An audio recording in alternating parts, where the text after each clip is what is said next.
quorum being present, the annual town meeting will come to order. We'll omit reading the return of the warrant, which shows that it was properly served. I ask that all who can rise.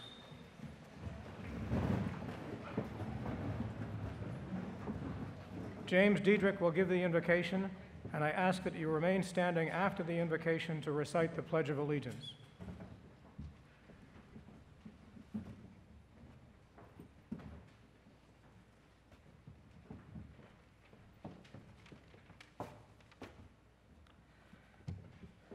Good evening, Mr. Moderator, distinguished town officials, my fellow citizens of Manchester by the Sea.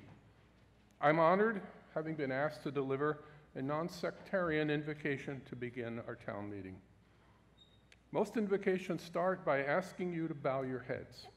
Instead, I would ask that you take a moment to look around the room at the men and women here in this moment who have come together to share in this extraordinary and unique New England experience, and to dedicate ourselves to working toward the betterment of our town and for all of its residents.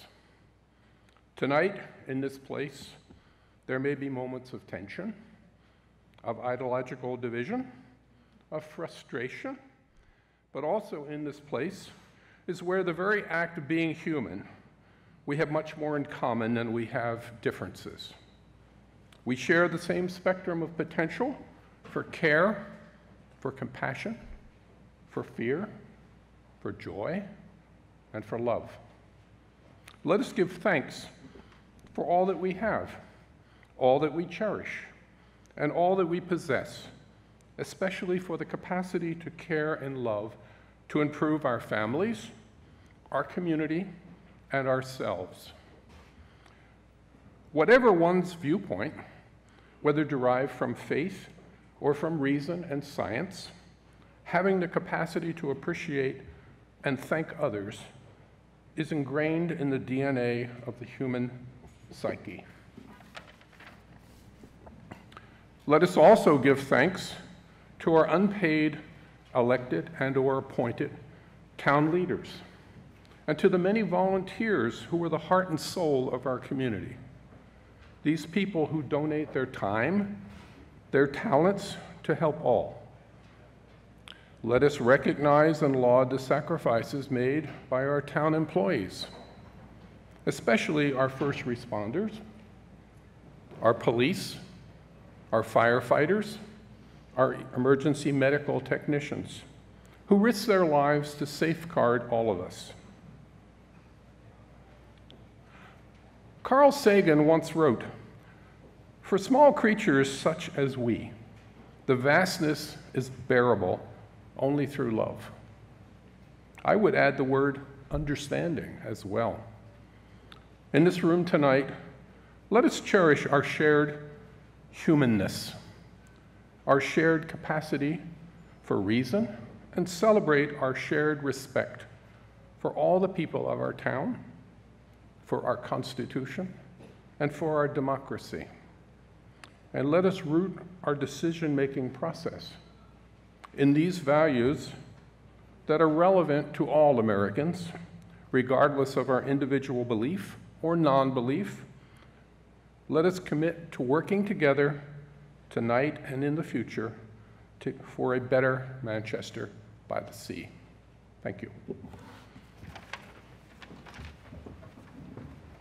Thank you, Jim. I pledge allegiance to the flag of the United States of America and to the republic for which it stands, one nation, under God, indivisible, with liberty and justice for all. Thank you all for coming tonight. The annual report records the passing of 15 former town employees and officials in 2017.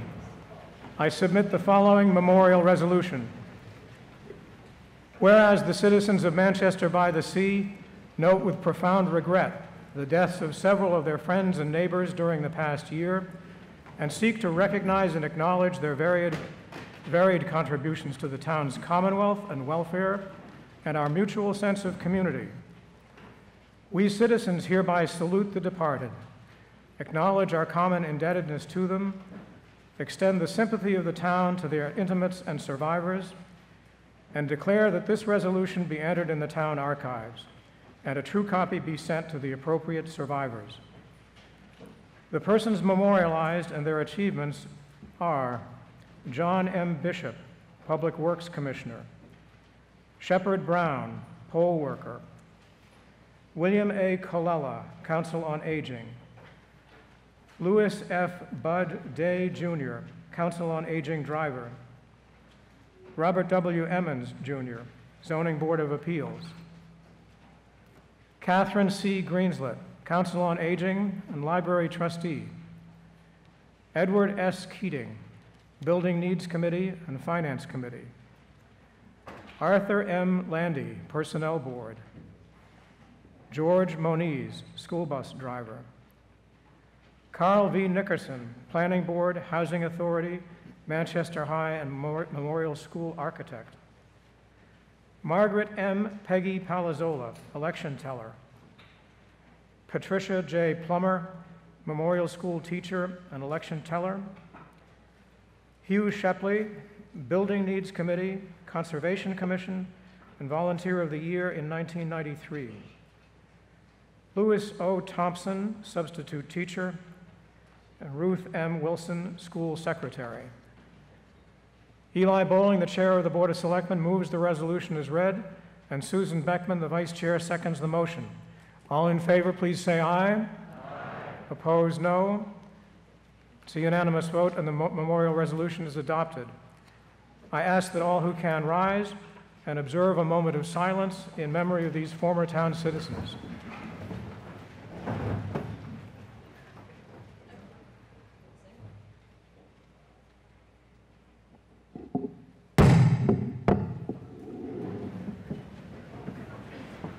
I would be remiss not to observe the passing of Sam Adams just a month ago.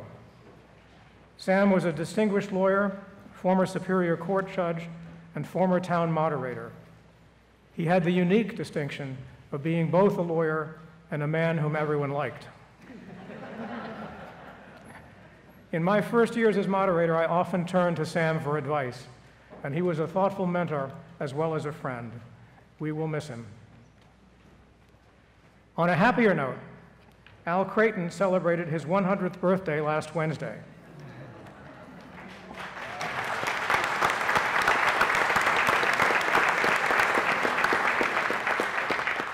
Al is a co-founder of the Manchester Essex Conservation Trust, a champion for the town's natural resources, and a generous benefactor to many local organizations. I'm glad you just joined me in congratulating him on his birthday. Unfortunately, he couldn't be here. He's been a town meeting stalwart for many, many years, but Hillary is here, I believe, his wife, and I hope she'll convey the meeting's good wishes to him. And now, backed by popular demand, we'll conduct elections to the town's ancient and honorary offices.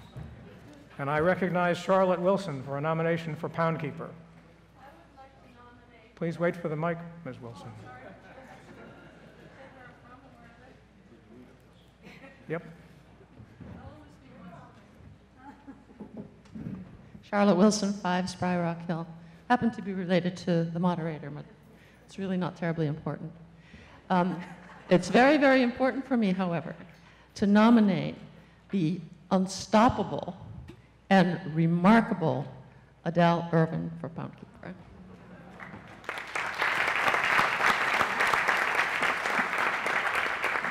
Thank you, Ms. Wilson. I declare the nominations closed. All those in favor of Adele Irvin for Pound Keeper, please say aye. Aye. Opposed, no. It's a unanimous vote. We'll now take nominations for 5 fence viewers, and you can just call them out. You don't have to wait for the mic. Michael Chapman. Michael Chapman. Ken King. Whoa, slow down. I can't write that fast. Who was the second one? Todd Cooper.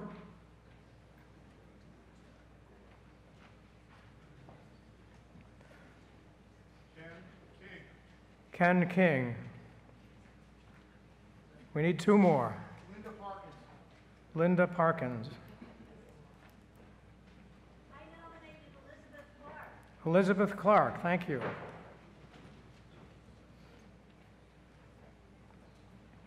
I declare the nominations closed. All in favor of those 5 individuals for fence viewer, please say aye. Aye. Opposed, no.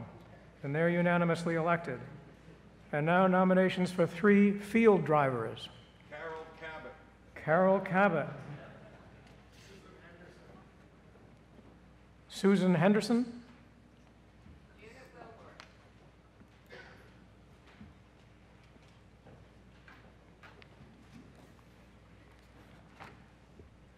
I declare the nomination closed.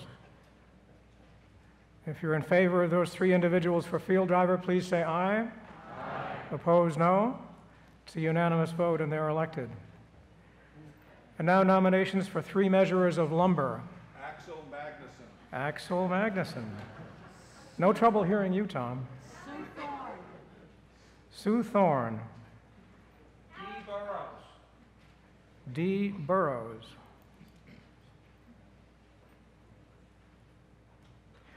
And if you're in favor of those citizens for measurer of lumber, please say aye. Aye. Opposed, no. And they're elected. And last, nominations for 3 measurers of wood and bark. Carly Cook.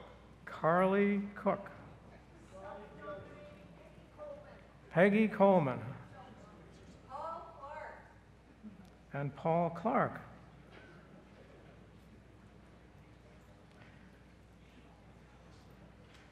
If you're in favor of those individuals for measurer of wood and bark, please say aye. Aye. Opposed, no. And they're unanimously elected. And that concludes the election of our traditional officers. Wasn't that fun?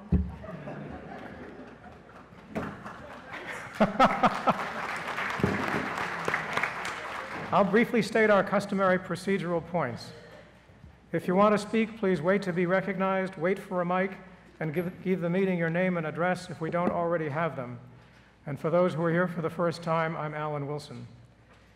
I ask that you stand when you speak if you can, and this applies to town officials at the front, as well as to those on the floor of the meeting. Speakers should remember to direct their remarks to me as moderator and not to other town officials or voters. Speakers must limit their remarks to 2 minutes or less, unless they've received my permission to speak longer. The seats on the floor of the gym are reserved for voters. If you're not a voter and not one of the people who received my permission to be here in order to speak, you should be seated in the bleachers. And if you are a voter and are sitting in the bleachers, you should move to a seat on the floor, because I won't call those on the bleachers. My intention is to call on every voter who desires to speak on an issue before the meeting. But if the motion for the previous question, that's the motion to cut off debate, is properly introduced and seconded, under the rules we follow, it's not debatable. I'll call directly for a vote without further discussion. I'll accept the motion for the previous question only when a voter rises and is recognized solely for that purpose. I won't accept it from one who makes a statement on the merits of an issue and then immediately moves to close the door on contrary views. You should have picked up a red card, like this one, as you checked in. This identifies you as a voter. And if we have a hand vote counted by the tellers, which I don't expect we will, unless the electronic system fails, please hold up your card to make sure that you're counted. Non-voters are permitted to attend the meeting with the consent of the moderator. We have with us tonight Gregory Fetterspiel, Town Administrator, the heads of all town departments who are available to answer questions, Pamela Bodwin, the Superintendent of the Manchester-Essex Regional School District, Avi Urbas, Business Manager of the Regional School District, Michelle Randazzo and Jonathan Eichmann, Town Council with KP Law, and high school student Faith Palermo, who developed Article 20 in the warrant. All these people have my permission to be here and to speak if that becomes appropriate. Once we've established a quorum, as we now have, I'll assume a quorum continues to be present until it's challenged and found lacking by the teller's count. It's unlawful to smoke in the school or elsewhere on school grounds. I ask that you turn off or mute all cell phones and other electronic devices. The meeting is being videotaped by 1623 Studios, formerly Cape-Ann TV, and is also being recorded. I want to thank the following residents who are serving as volunteers tonight. The registrars of voters, Eileen Buckley and Bruce Warren. Assisting the registrars in checking in voters and visitors, Michelle Baer, Rebecca Jakes, Lee Simmons, and Allison Anholt White. The tellers are Michelle Baer, Nancy Hammond, Beth Heisey, Kathy Ryan, and Pamela Thorne. And attending the electronic voting help desk, Bayan Pike. Thank you all for serving the town. I'd like to introduce our new town clerk, Christina St. Pierre. As moderator,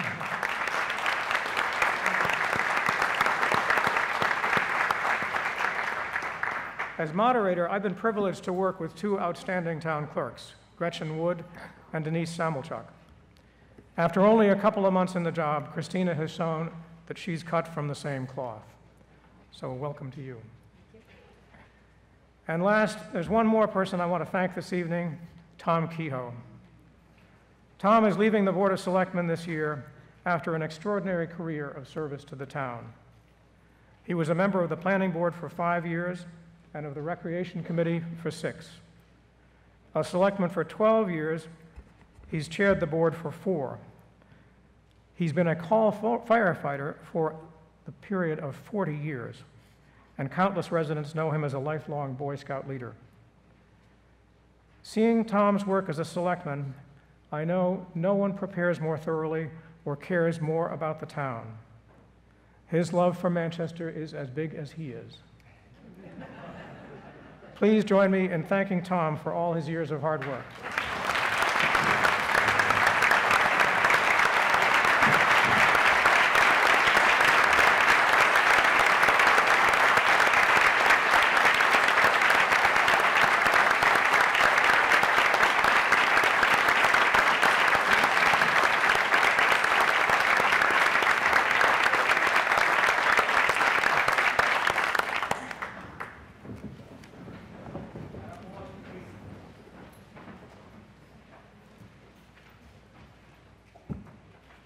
I now recognize Eli Bowling, the Chair of the Board of Selectmen, for preliminary remarks.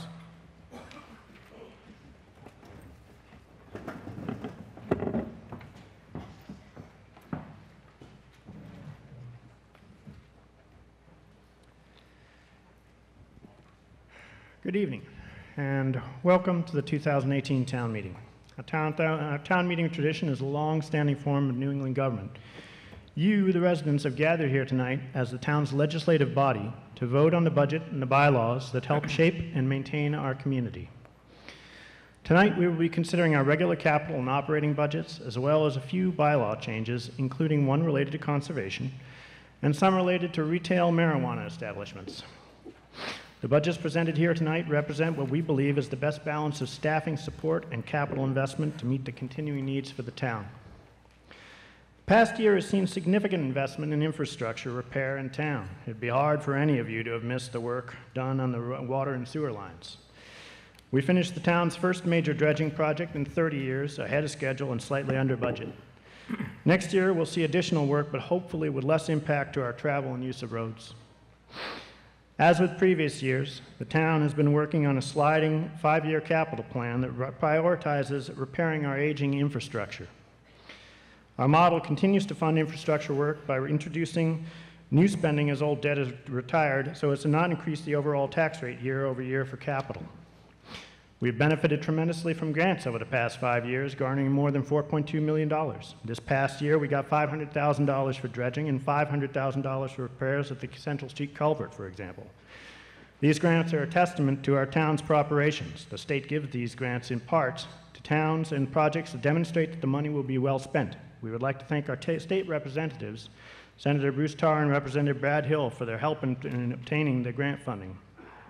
If you vote for all the financial articles on the warrant tonight, you will see an average increase of 2.5% over what you paid in taxes last year. We're asking for your support tonight for the proposed budget and at the ballot box in May to allow us to continue this work. In the fall, we will be having a special town meeting to consider an appropriation for rebuilding the Memorial Elementary School. For the past couple of years, investigation and planning have been proceeding on this project, and in the coming months, detailed costs will be developed, and both Essex and Manchester will work to build a clear funding plan for the project. We encourage residents to continue their involvement in this process over the next few months. Lastly, I'd like to again recognize Tom Kehoe. This will be Tom's last meeting as a selectman. Town moderator has already given you his impressive resume, and I'd like to say that we will miss him on the board. He's long provided us with institutional memory that has often guided our decision-making. We've had respectful, honest, and productive debates on town policy both in board meetings and here at town meeting.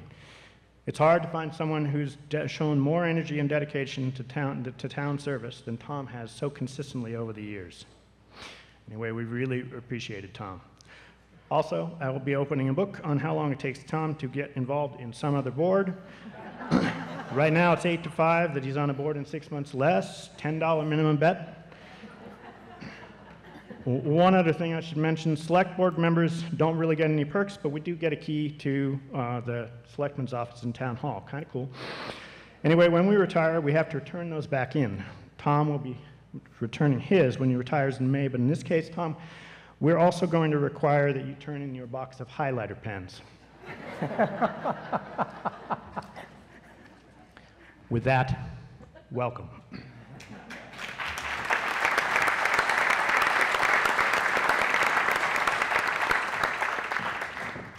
Thank you, Eli.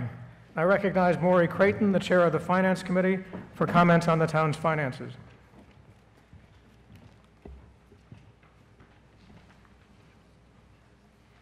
Good evening, and thank you for coming this evening.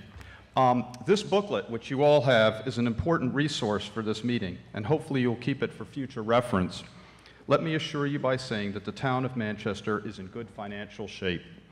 Last year's budget, fiscal year 2017, performed better than expected, and this year's budget, which ends on June 30th, is looking like it'll be a strong year as well. Estimated revenues and receipts are on budget, and we control costs and adhere with Proposition 2.5 limits on spending to maintain services for the town residents. Capital investments are being made to repair our aging infrastructure, facilities, and address the long-term capital needs of the town. The town's other post-employment benefits, called OPEB, are well-funded to be fully paid within 15 years. Meeting with the auditors, they gave a positive review of the town's finances and operating systems. This meeting will be asking you to consider to approve budgets of total spending in the neighborhood of $33,507,000. These budgets have been reviewed by the Finance Committee and others over the course of approximately 15 meetings with town staff members, the school district, and outside consultants. It's all about making difficult choices. The town's operating budget is consistent with prior years and incorporates small changes for additional staffing and a slight increase in non-salaried operating expenses. With this budget, we anticipate finishing the fiscal 2019 year with a fund balance of approximately $5.31 million. This fund balance represents approximately 16% of our operating budget and is above our recommended range for reserves and stabilization. Members of the Finance Committee and town leaders are focusing on long-term analysis, benchmarking, and planning for the town's long-term financial future. We are looking out 5, 10, and even at 25 years to address the town's capital needs and wants. Different funding options and the potential use of reserves are also being considered to reduce our dependence on debt and modeling ways to use cash to fund specific ongoing level of capital projects. This is more efficient and eliminates the borrowing cost and debt service. The potential program may take 4 or 5 years to implement, but will likely be sustainable and better for the town in the long run. We are also investigating potential funding options for a new memorial school, and we'll be hearing more about this project in the months and, of course, a vote in this coming fall. For long-term planning and sustainability, our Finance Committee has ongoing concerns about rising costs in 2 particular areas. First is the high and increasing costs of the town's fire department. Residents have requested and supported a high level of fire and ambulance service that is delivered at a capital cost that ranks amongst the most costly here in Massachusetts. Second, our high-quality regional school system represents approximately 50% of the town's overall budget and is increasing at a faster rate. We are working closely with the school district on an ongoing basis and hope that we can avoid future tax overrides to keep the school growth to Manchester after the apportionment to Essex in the low 3% range. In summary, your town is in good financial shape. The proposed budgets are well constructed based on the best information available, and Manchester is very well run throughout the year. As a final note, our Finance Committee meets on a public and regular basis, and all meetings are open. We look forward to your ideas, concerns, and suggestions so that we can make better recommendations to better serve the needs of our town. Thank you very much. Thank you. Thank you, Maury. As Maury said, the best way to follow the progress of the meeting is with the Finance Committee pamphlet. It contains all the warrant articles and most of the recommendations of the Board of Selectmen, as well as the Finance Committee. In addition to the pamphlet, there are handouts prepared by the Regional School Committee, the Community Preservation Committee, and the Conservation Commission. The school and CPC handouts contain the motions to be made under Articles 7 and 8, so it's important that everyone have a copy to refer to when we're voting. Finally, there's a fourth handout that I wrote describing the procedures necessary for the town to act on Articles 17, 18, and 19, dealing with recreational marijuana. Those procedures are somewhat complicated, and I hope the handout will help to cut through the fog. If you don't have the handouts, please raise your hand and one of the tellers will give you what you need.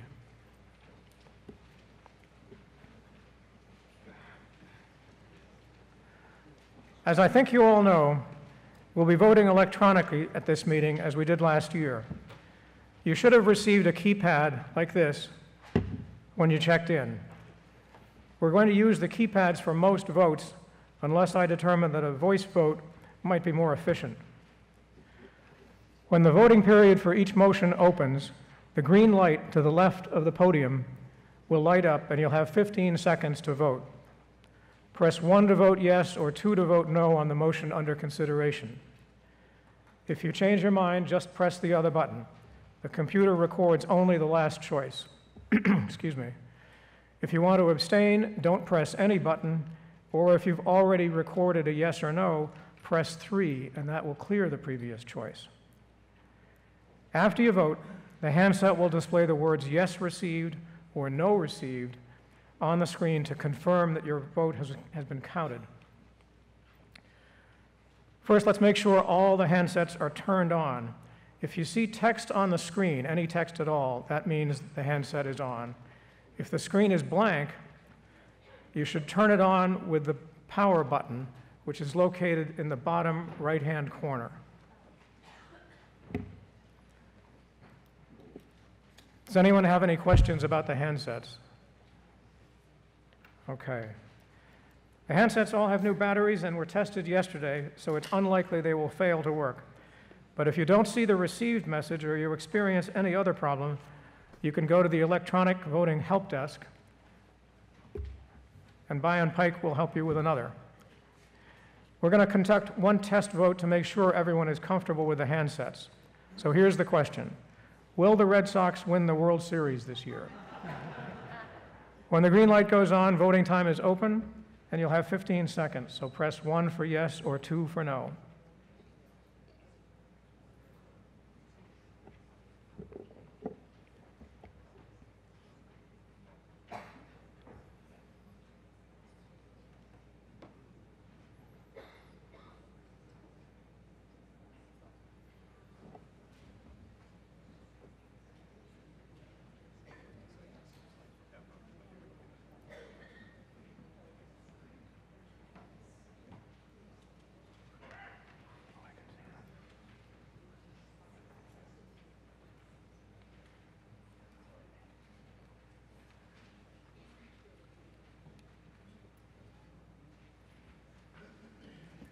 Overwhelmingly, they're the favorites. 135 yes, 58 no.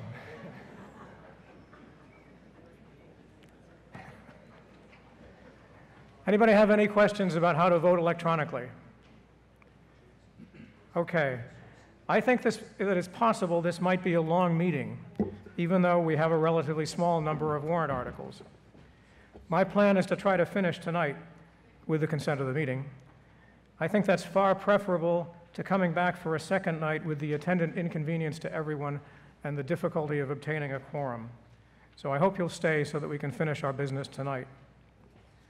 We'll begin with Article 1, and that concerns the town reports contained in the annual report, and Tom Kehoe moves and Margaret Driscoll seconds that the town receive and place on file the reports of town boards and committees appearing in the annual report. The Finance Committee and the Board of Selectmen both recommend approval. All in favor, please say aye. Aye. Opposed, no. It's a unanimous vote. Article 2. This is required by state law that we do this every year, and it sets the compensation of the moderator and selectmen.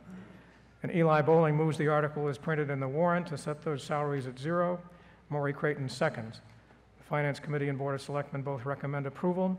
All in favor, please say aye. Aye. Opposed, no. That's a unanimous vote. Article 3 concerns the appropriation for the town's share of the Essex North Shore Agricultural and Technical School District. And Eli Bowling moves and Susan Beckman seconds that the town raise and appropriate $97,688 for the purpose of funding the town's share of the Agricultural and Technical School District.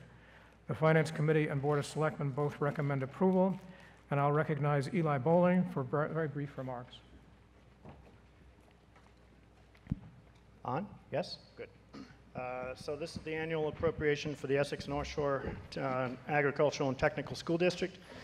Manchester's share is based on the 6 students who are attending, which is up from 4 students last year. The FY19 appropriation is about a $30,000 increase due to the 50% increase in enrollment, so that's about $15,000 per student. Thank you. Is there discussion? If you're in favor, please press 1 on the handset. And if you're opposed, press 2.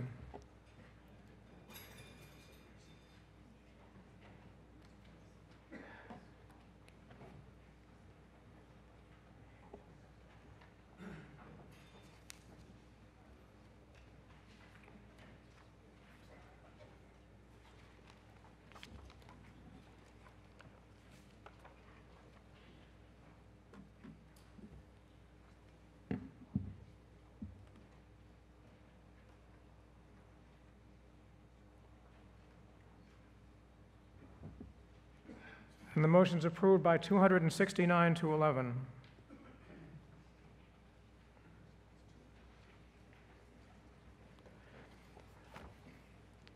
Article 4 contains the operating budget requests and recommendations of town departments and committees. The report also contains the Finance Committee's recommended source of funding for each item. The requests and recommendations are found at pages 23 through 28 of the pamphlet. But there is a printing error on page 23. There are 2 lines near the top that pertain to Article 5, and they shouldn't be there, so just disregard those.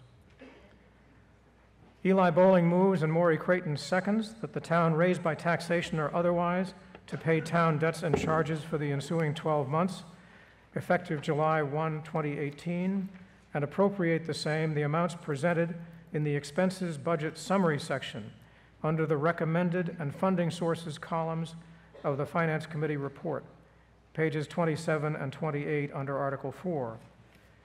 Provided, however, that with prior approval of the Board of Selectmen and the Finance Committee, the town administrator is authorized to transfer unexpended funds within a summary category, for example, within general government. And the Board of Selectmen recommends approval.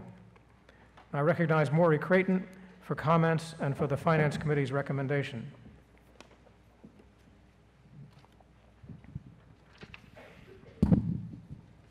Thank you, Mr. Moderator. The proposed fiscal 2019 operating budget is similar to that of prior years and represents a 2.8% increase, or approximately $391,000, to cover this year's current budget. On the revenue side, the budget relies on funds generated from real estate taxes, excise taxes, program fees, including the beach and the harbor, and revenue generated from the sewer and water programs.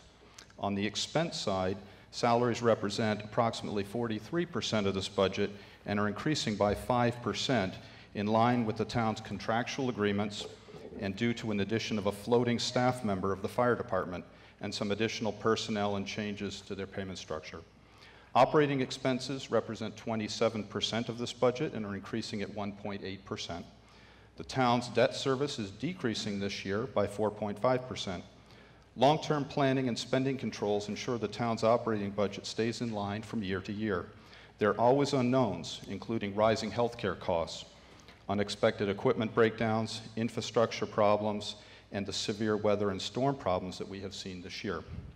This fiscal 2019 operating budget represents a solid plan for the coming year, and we hope that you will support it. Thank you. Thank you, Maury. I'll now go through Article 4 by major budget category, such as general government, and read the total amount recommended for that category by the Finance Committee. If any voter wants to ask a question or change the Finance Committee's recommendation on any line item within that category, please call out hold and we'll stop and identify the item number. I'll note as we go along any holds of which I've been informed in advance. If any voter wishes to change the Finance Committee's recommended amount, we'll take those changes as amendments to the main motion and vote on each one separately.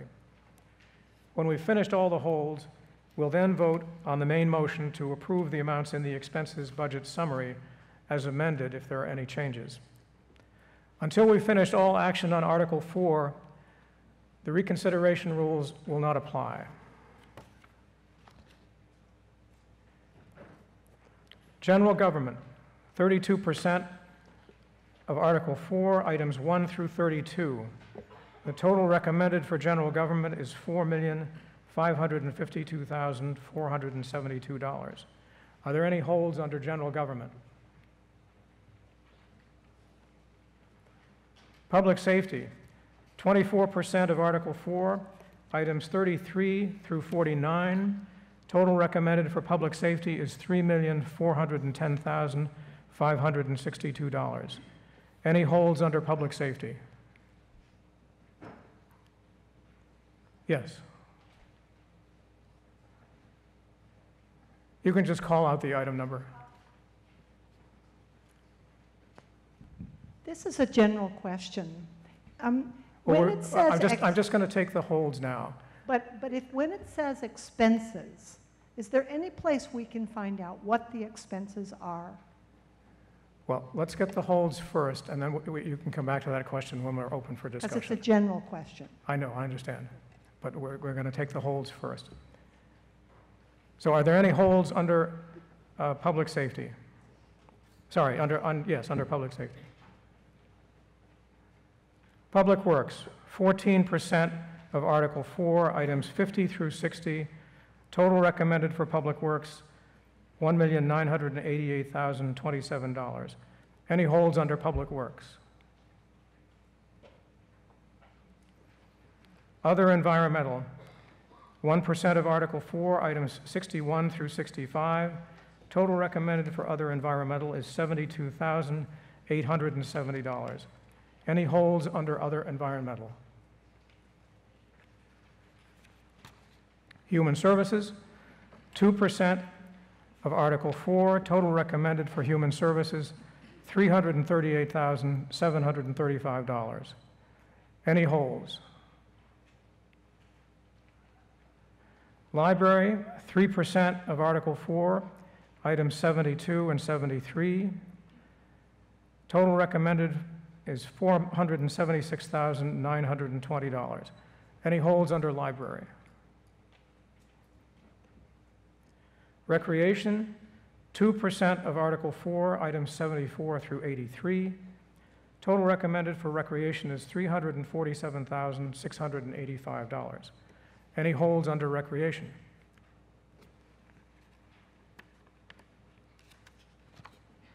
Debt service, 11% of Article 4, Item 84, total recommended for debt service is $1,574,229.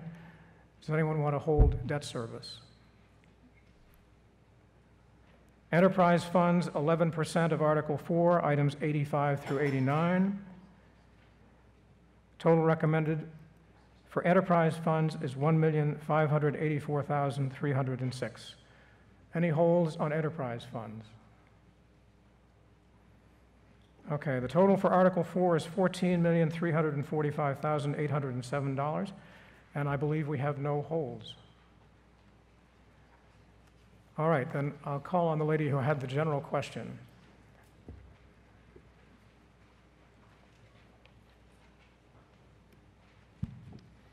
It's honestly Would you quite... give us your name and address? Oh, yes. My name is Isabella Bates. I live at 2 Masconomo Street. Thank you. And it's honestly quite difficult to assess whether what we should hold or not hold when we really don't know what the expenses are accounted for. And I notice in many cases the expenses are very large. And so it's, I know that as a town resident, I could probably go to some of these committees and hear in more detail. So my fault for not going. But on the other hand, just saying expenses doesn't give the town very much information on which to determine whether this is a reasonable budget. Mr. Creighton, do you want to respond? Thank you, Mr. Moderator. It's a very good question, and I will say the expenses of the town and the revenue sources are really complicated issues. Our Finance Committee has 9 members, and we start meeting in November, and we even have difficulty with this. It's a very, very complicated issue. There's a lot of detail in there. There are things that change from year to year and things that stay stable. I don't know if the town administrator has comments on this, but there are a lot of expense lines, and I think to list them here in this meeting would be probably pretty overwhelming, but thank you. Mr. Fetterspiel? This is Town Administrator Greg Fetterspiel. So if you have suggestions on how better to convey the information, I would certainly welcome that. We do put the preliminary budget online and in December. That's when the preliminary budget is prepared and presented to both boards. So that has all the detail. So that's a line-by-line explanation of both salaries and expenses. We don't put it in this booklet just because that would be 100 pages plus. But if you have ideas on how we better convey that, so we do have it online and it's available. You can always stop in at Town Hall as well to review that in more detail. Thank you, Mr. Fetterspiel. Further discussion on Article 4? Yes, sir. Yeah, Bob Meal from 114 Beach Street. I would just say, as a general comment, it's up to the Finance Committee to take this detail. It is difficult and get it so everybody can understand it. The second comment I would make is that I think it would be useful if you could present to the town at the meeting items which perhaps should not be spent on, so we have some choice. When we get in here, it's kind of a fait accompli. You vote for it or you don't. And I'd like to see more items presented where the Finance Committee would say, well, we debated this one, we thought about cutting it, we're not sure, you can take a vote on it. Thank you. Thank you, Mr. Beal. Mr. Creighton, would you respond? Thank you for that suggestion. I think we definitely try to boil that into our meeting set next year and probably pull out some of the key items that were under particular debate and maybe paraphrase them for all of you to dig into. I would just reference our town administrator. We do have meetings on a regular basis. They are posted and the topics come up. So that's a good way to look. And also, of course, the town website. Thank you. Thank you, Mr. Creighton. Further discussion under Article 4? Yes. Steve Hamilton, 51 Forest Street. Can we just put a hold on 60? I missed it earlier. Pardon me? Can we put a hold on 60? We can. Did you make that before? I didn't at the time. I missed it.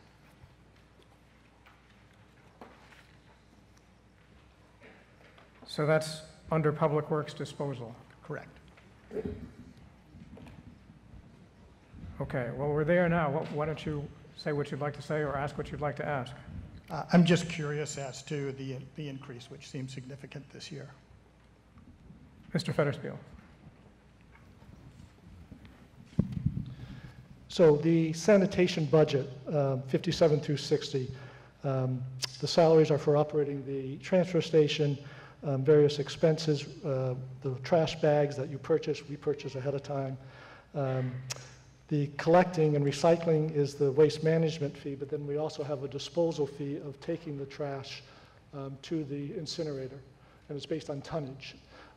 Also included in that line is the expense of recycling. Recycling used to be a moneymaker for us, but that has changed significantly, and that's the primary cause of that number going up, is that instead of recycling gaining us dollars, we have to pay to dispose of some of the recyclable materials because that market has pretty much tanked. So that's really the reason for that increase. Thank you. Yes.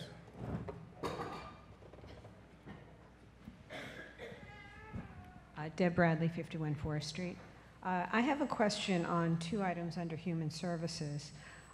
First of all, under Health Services, the expenses were $53,625 was appropriated for 2018. Could you hold the mic closer to your mouth? 2,550 was requested, and 52,550 is recommended. It doesn't quite make sense to me. And then the other item, I'm assuming Mr. Federspiel can answer both of these questions. Under Veterans Benefits, in 2018, $500, I'm getting some feedback here, $500 was appropriated, and it's jumped to a request of $28,800, and that's what's recommended. So it's not clear as to what that's about. Mr. Federspiel, can you respond to those questions?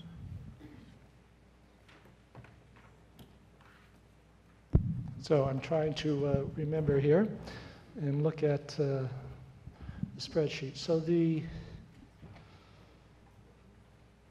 this under Board of Health, I'm looking at, yeah, it's a misprint. That's what I thought. Okay, that makes it easier to explain. So it is indeed a misprint. That middle number, that 2550, is incorrect. It's missing a 5 in front of it. And 69? So 69 is the veteran service. So what has happened there is for years we had no veterans basically requesting benefits. But this last couple of years we have had new veterans come forward who qualified for benefits. And so they are provided those benefits as a requirement of state law, actually. We eventually get reimbursed 75% of our expenses that we provide to the veterans, but we do have to appropriate those dollars up front. So the difference there is that we now have a handful of veterans, 4, thank you, 4 veterans now that are receiving benefits. Thank you. Further discussion? Yes.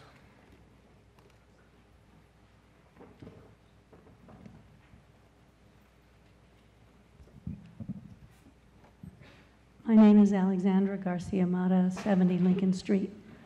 I am just surprised at the amount of money that goes into salaries for the police department, and I just wondered how many employees does the police department have now?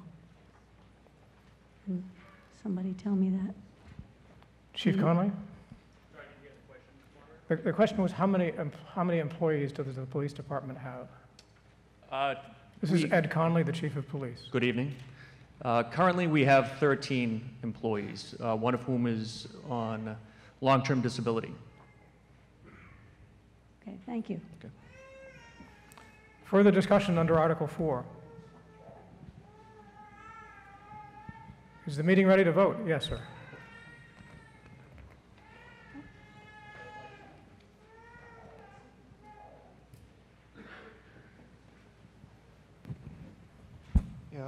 My name's Tom Conlon from 1 Stanley Ave. Just had a question about what concerns you have with the fire department budget. You say you recommend the passage, but there are concerns with the fire budget. Can you maybe explain some of those? Mr. Creighton. Sure. I mentioned that our group had a number of meetings throughout the year, and a number of those meetings concentrated on the fire budget. In the effort to sort of get involved with long-term planning for the town's finances and expenses and look out, we had a difficult time trying to get a consistent plan in place. And then once there was a plan in place, the numbers were sort of confusing, so that there was a fair amount of back and forth to try to understand what the actual costs to the town were. So we spent a fair amount of time on that. One of the areas that we're trying to get some thoughts on are possibilities for other regions that might be able to help us on fire and public safety, and to try to get a handle on some of those costs. Thank you. Further discussion under Article 4? Mr. Beal.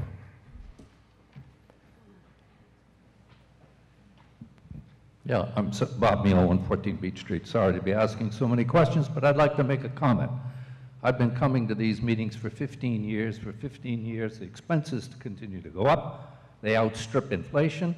I would like to see the Finance Committee and the Selectmen present some proposals for cost reduction so that we can contain our taxes, which continue to rise. And if we don't get a hold of our expenses and find ways to reduce them, we're all going to be moving out of here. Thank you. Further discussion? Meeting ready to vote on Article 4. Mr. Bowling's original motion. If you're in favor of that, please press 1. If you're opposed, press 2.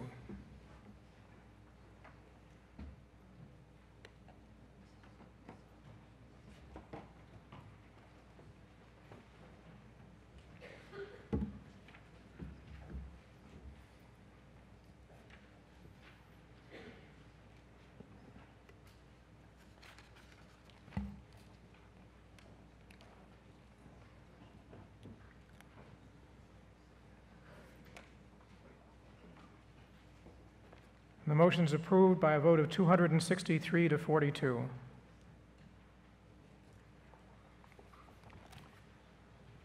Article 5 is the capital budget for the town, found on pages 29 and 30 of the Finance Committee report, and will follow the same process we did for Article 4.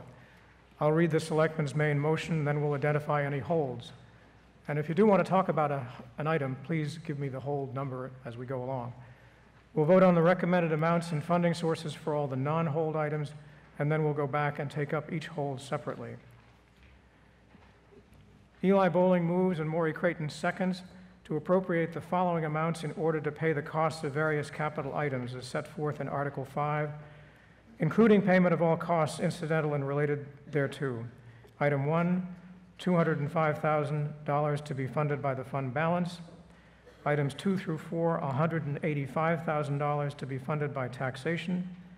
Item 5, $225,000 funded by taxation and $100,000 by fund balance. Items 6 through 18, as specified in Article 5, $654,225 to be funded by taxation. Item 19, $75,000 to be funded by Waterway Fund. Item 20, $10,000 to be funded by taxation. Item 21, $30,000 funded by taxation and $160,000 by water rates. And item 22, $15,000 funded by taxation and $145,000 funded by sewer rates. And the Finance Committee and Board of Selectmen recommend approval. I know I have one hold on item 9. Are there any other holds? Yes. 21. 20 was that? 21. No, yours was 21, but I heard another one. What?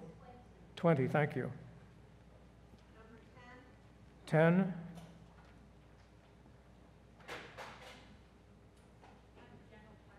10? Not related to a specific item? Okay, we'll come to that when we get to discussion then, thank you. Yes? 12. Yes. Number one.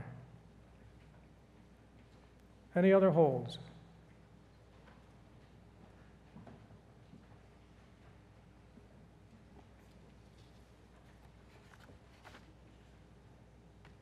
Okay. So I have holds then on number 1, 9, 10, 12, 20, and 21. I missed anything?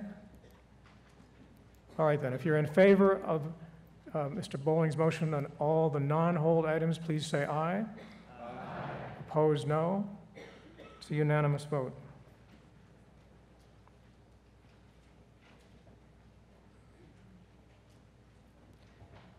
Okay. Who had the hold on number 1? Yes, sir.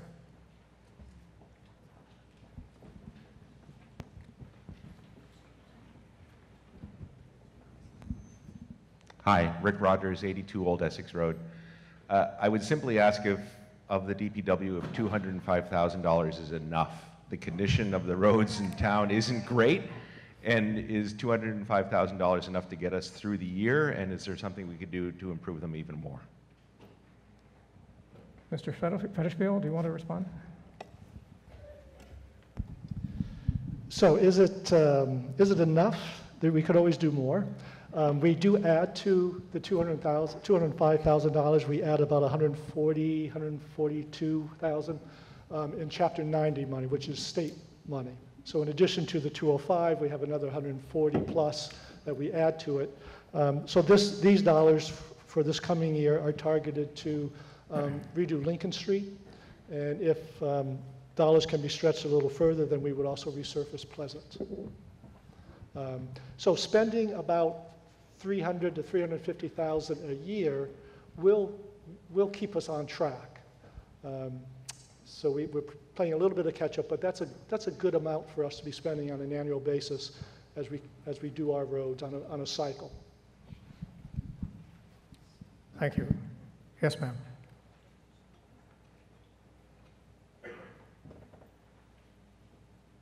Thank you. Martha Elder, 94 Old Essex Road. Old Essex Road was done halfway 5 years ago. Is it going to be ever finished before you go to Pine Street, and not to Pine, to Pleasant Street? Mr. Fetishfield. So I don't have the road repair plan in front of me, so I don't know where that lies on the schedule. We do have a master plan of all the roads. We, working with an engineering firm, we identified the conditions of all the roads, we ranked them, prioritized them. I just don't have that offhand. I can certainly get that information to you another time, though. I see Interim Director of Public Works Carol Murray gesturing. 3 years from now? Okay. Carol's telling me it's on the docket 3 years from now.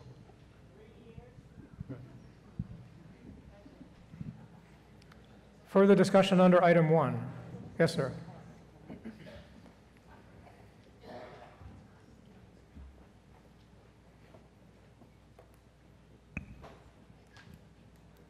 Fred Rossi, 17 Highwood Road. In the past, we had a metric of resurfacing approximately 2 miles a year. We had approximately 30 miles of paved road. I know that's changed a bit over the years. What is your metric now that you're using? How many miles per year are you trying to target? And we were trying to squeeze out 15 years per mile before we resurfaced. So I'd like to know what kind of schedule or metric you're working on now, and how much is it cost per mile to generally do the road? Mr. Fetishfield? So I'm going to look towards Carol for this one as well. A similar time frame in terms of the length of how long a resurfacing will last. I don't have the cost per mile in my head. I don't know if you have that. So again, the plan was showing over the next 20, 25 years, getting to all the roads at that rate of about 300,000 to 400,000 a year.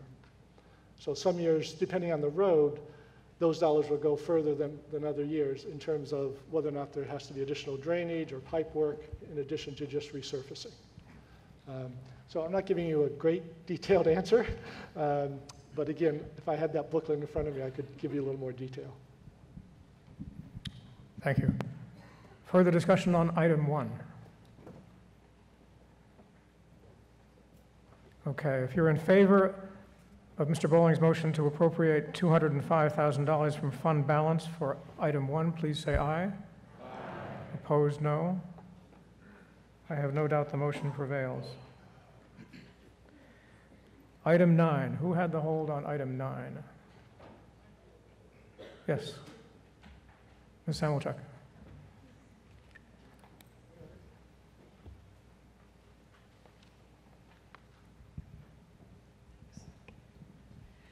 I would just like to get some clarification on I know who you are, but would you give us your name and address? Denise Samelchik, 3 Lincoln Street. At the last department heads meeting that I attended, there was an announcement that we had gotten a grant for a regional compost facility. So I'm wondering if this item 9 is that regional facility, or is it going to be for Manchester residents only? Mr. Federspiel. So this is indeed a match to the grant that we did receive from the state. The state grant was in the $400,000 range, maybe a little higher. And it is to create a new facility on top of the old landfill, so up above where the transfer station currently lies. And as part of the grant stipulation, it would be available to other communities, but we have full say over volumes and how much we can take in. So the idea is to free up the existing compost site for new options, whether that be a new DPW garage or housing or something else. Not sure what that is yet. But the idea is to consolidate everything at the old landfill, have the transfer station there, as well as the compost site, have some efficiencies in terms of operations. The money that you see here is our match to that $400,000+ grant to build a new facility that's primary for Manchester, but it is open to other residents as we have, or other communities as we have the capability to accommodate. Thank you. Further discussion under item 9. Meeting ready to vote. If you're in favor of the appropriation of $75,000 to be funded by taxation for item 9, please say aye. Aye. Opposed, no. The motion prevails. Item 10. Who had the hold? Yes.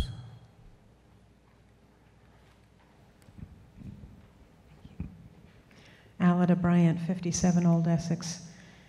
Just where and, well, the why seems a little obvious, but I'm still hesitant about our super modern technology in a small New England town. So I would just like to know where this actuated lights for the pedestrian crossing is.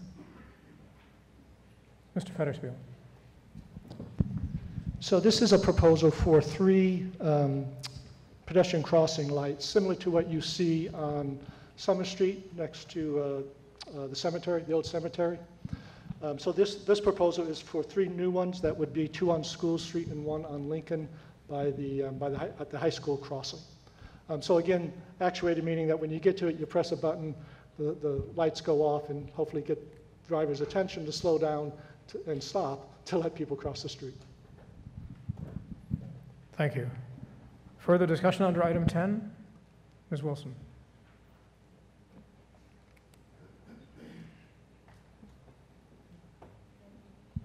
Charlotte Wilson.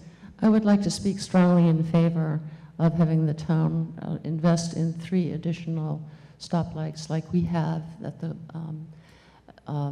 intersection there on Washington Street, right across from where I live in Spy Rock Hill. The vehicles coming up from town tend to accelerate when they pass C Street. And it has been an extremely dangerous place for our kids coming down the hill from Spy Rock Hill wanting to cross. And because of Carol and the DPW, thank you, Carol, we worked very hard to get this together. And I tell you, I have no doubt that it saves lives. And there are other intersections that you all know well. One is Pleasant Street, where the kids come out from school, a very, very dangerous intersection. We need to have these. So I hope that all of you will follow through and vote for this. Thank you, Ms. Wilson. Further discussion on 10? Yes. Yes, sir.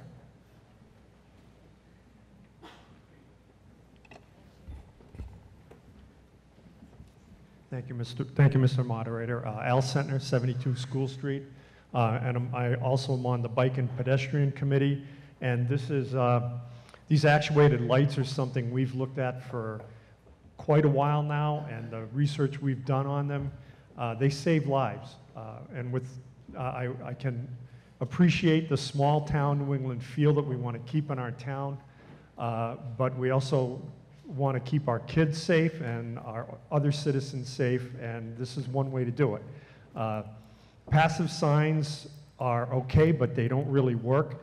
But when you see a bright flashing beacon in front of you, people tend to pay attention to that. So as the Bike and Ped is in favor of this initiative, and thank you.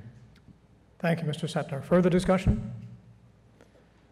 If you're in favor of the appropriation under item 10, which is $12,000 to be funded by taxation, please say aye. Aye. Opposed, no. I have no doubt the motion prevails. Item 12. Yes, ma'am.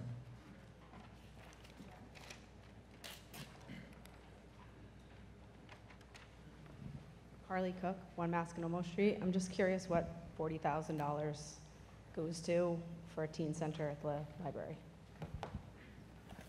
Mr. Fetishmill? I may need to turn to Sarah for this one. So this is to construct a new area, I believe on the 2nd floor. Do I have that right? Okay. So it's under design right now, but it's to create a new space on the 2nd floor of the library, specifically geared for young adults. And it's to create a space that they would feel comfortable in, as well as consolidate the materials that they are most interested in. Is that a fair? I think that's fair, and I think maybe... Excuse me, would you wait for the mic, please? Or would you take the mic? I think that's And fair. Would you give us your name and address, please? Oh, I'm sorry? Would you give us your name and address? Yes. I don't live in town, but Sarah Collins, and I am the library director. I think the construction word is a little bit misleading, but it's more of a renovation that will bring the 2 sections, as Greg shared, of the young adult collections to one side of the building. Right now, one part is on the balcony, one part is over in the former reference room. We'd like to unite them so that it is welcoming, easily found, and well-serving that very enthusiastic group of teenagers that we are so fortunate to have using the library. Thank you, Ms. Collins. Further discussion? Yes, Mrs. Wood.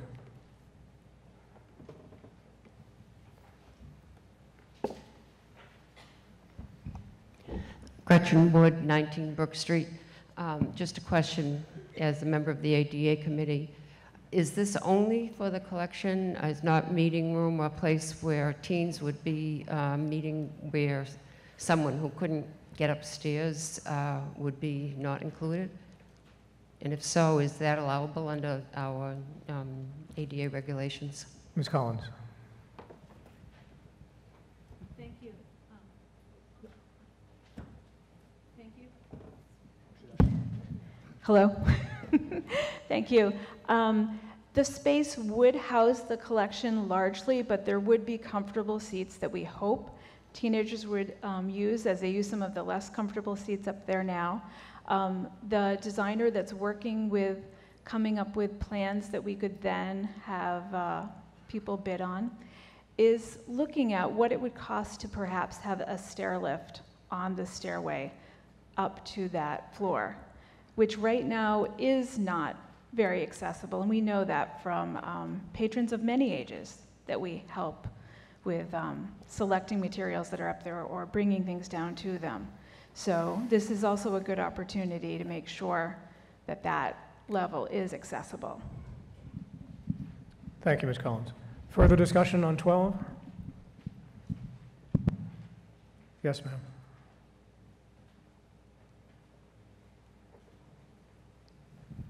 Carly Cook, 1 Mascanoma Street. Does the $40,000 include the consideration of the ramp going up the stairs and, I guess, what population currently goes into the library right now wanting a separate space aside from the children's room and the adult, children's room and adult room? Ms. Collins?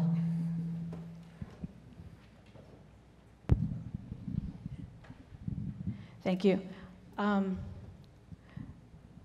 guess there's a couple of questions there.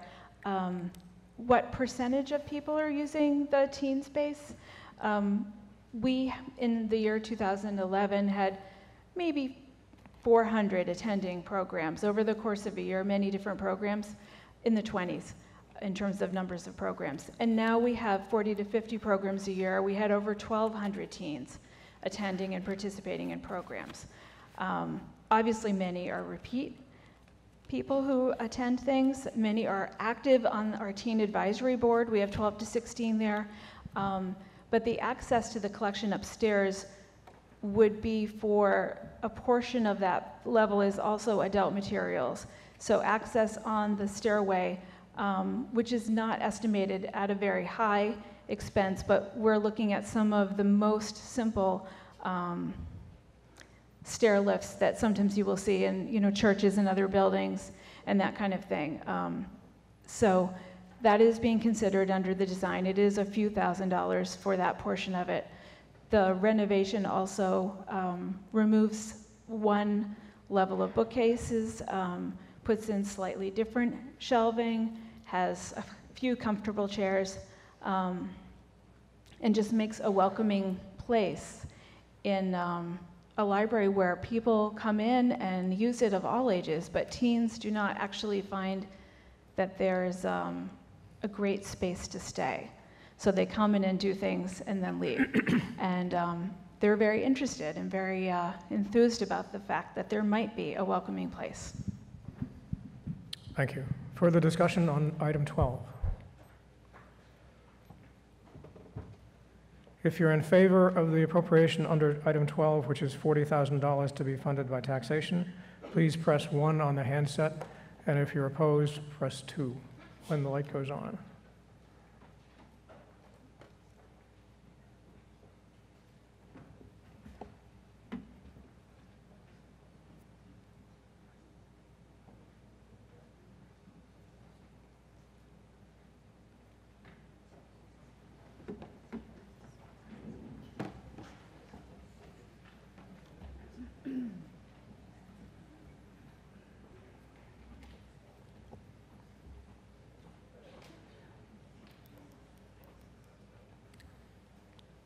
And the motion prevails by a vote of 222 to 49.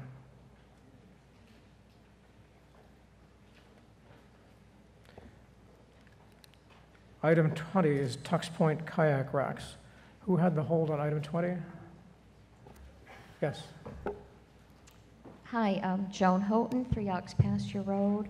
I have 3 comments. One is that seems like a lot of money for kayak racks.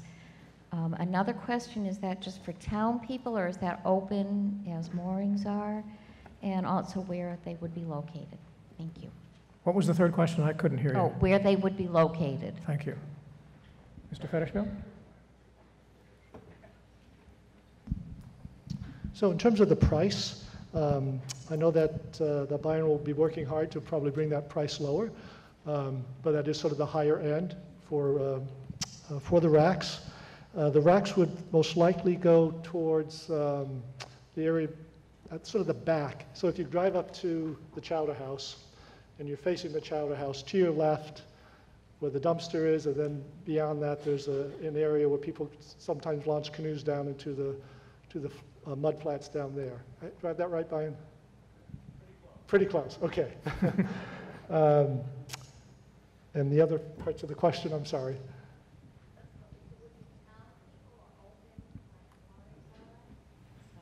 Would it be open to non-residents? No, it's for residents only.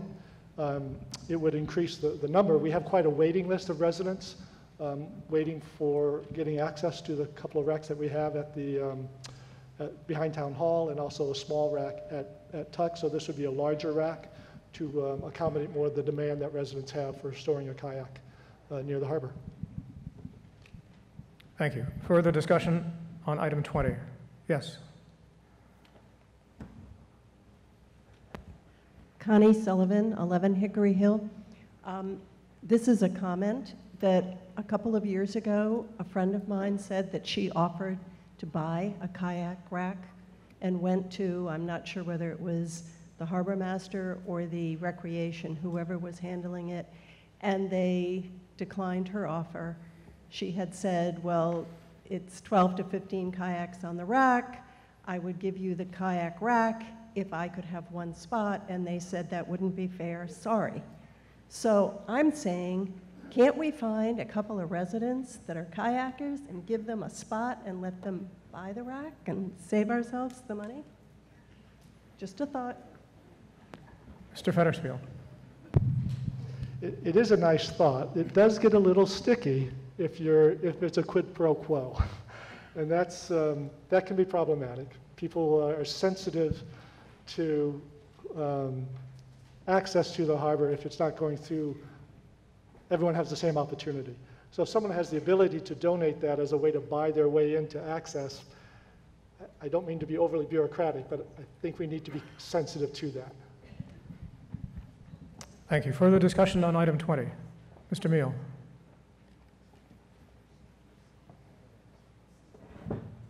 This is a rack that would hold how many kayaks? Roughly. And what's the demand for it? That's really my question. Is there an expressed demand for this? Harbor Master Bion Pike. Bion Pike, Manchester Harbor Master. Bion, I love your hat, but I'd ask you to take it off, please. I was trying to cover the hair. Resident of Cape Nettic, Maine. We have 120 residents who are on a wait list for a mooring in Manchester Harbor. And kayak. I'm sorry, kayak rack. I'm very sorry. And what was the specific question again? The question was how many, what's the demand? So the buyback time would be one season. We would. And how many kayaks will fit on the rack? The proposal is for 100. So that would serve 100 of the 120 residents who are looking for a spot. And it really is an underserved portion of the boating public. I think the answer was that there are 120 who have requests in, and the rack would accommodate 100. Yes. They'll be used, and there will, as I understand it, there would still be people on a waiting list. Yes, it would. Thank you for the question. Yes, sir.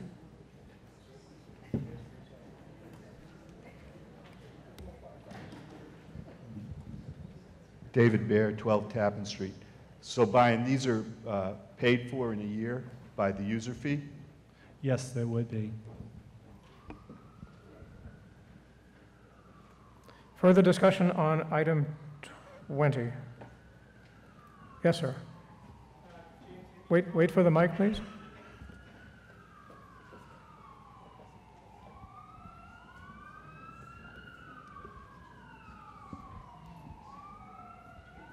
James Hickey, Moses Hill Road.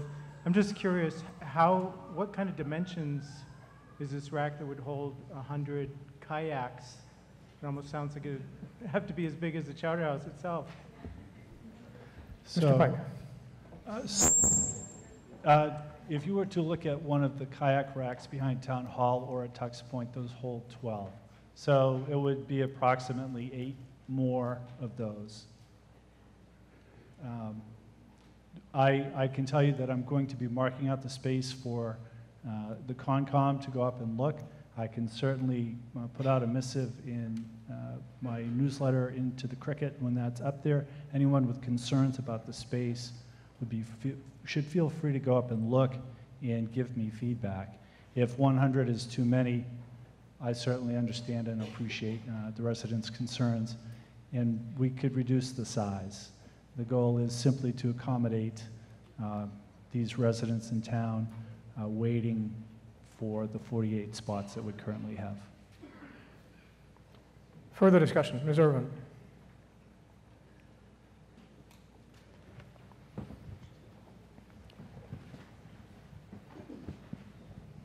I'd like to move the question, Mr. Moderator. Thank you. Is that seconded? If you're in favor of cutting off debate, please say aye. Aye. Opposed, no. I have no doubt the motion prevails by more than 2/3. And if you're in favor of the appropriation of $10,000 from taxation for item 20, please say aye. Aye. Opposed, no. I have no doubt the motion prevails. Item 21. Who had the motion on item 21? Yeah, the hold, I'm sorry.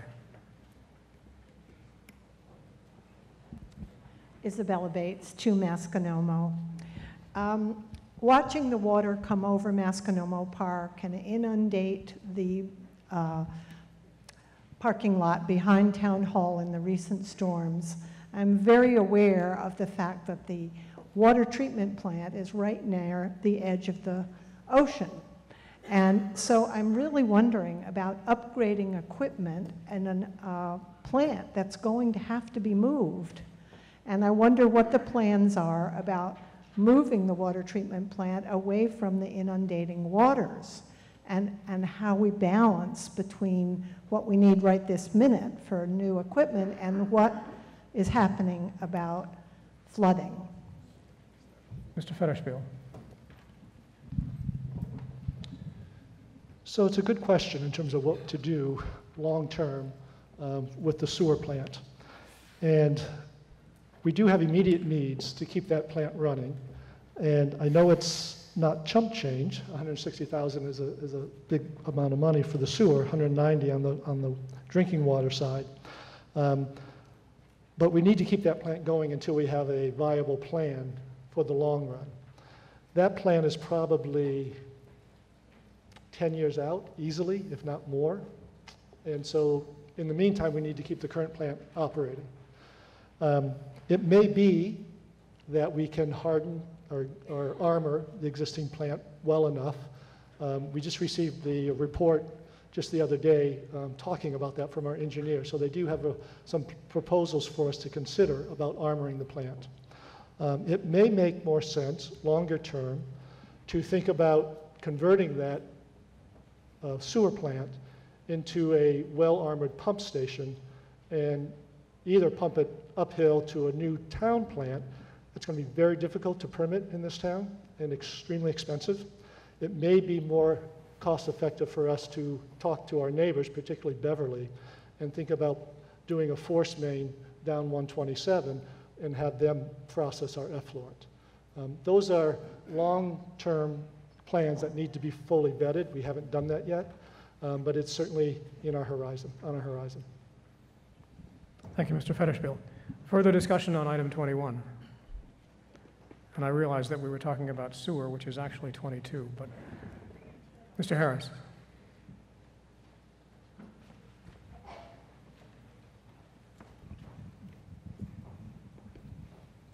Andrew Harris, 26 Tappan Street.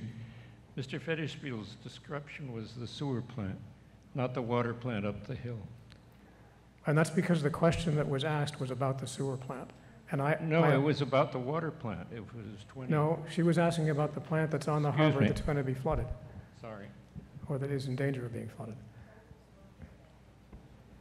So we've actually voted 22, but I think it's a good question and worth talking about. Is there any discussion at all on item 21? Meeting ready to vote if you're in favor of the appropriation of $190,000 for the plant upgrades at the water treatment plant to be funded by let's see, it's $30,000 by taxation and $160,000 by water rates. Please say aye. Aye. Opposed, no. It's a unanimous vote. Article 6 concerns the cost of repair and reconstruction of the Central Street Dam. And Eli Bowling moves the article as printed in the warrant. Margaret Driscoll seconds. The Finance Committee and the Board of Selectmen both recommend approval. Remarks, Mr. Bowling.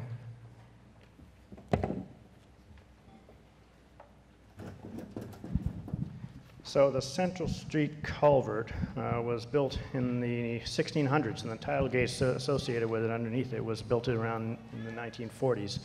Since then, they've fallen into disrepair, and they require complete reconstruction. A few years ago, town had to close one side of the sidewalk over that bridge because engineers found the structure to be unsafe. An emergency repair to shore up the stonework was done, and the sidewalk was reopened. The town recently received a grant from the state's Small Bridge Program in the amount of $500,000 towards repairs on the bridge, greatly reducing the expense of the town for this project.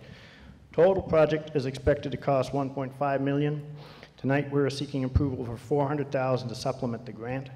With these combined funds, we will proceed with design and permitting work for the updated culvert, which will take a considerable amount of time.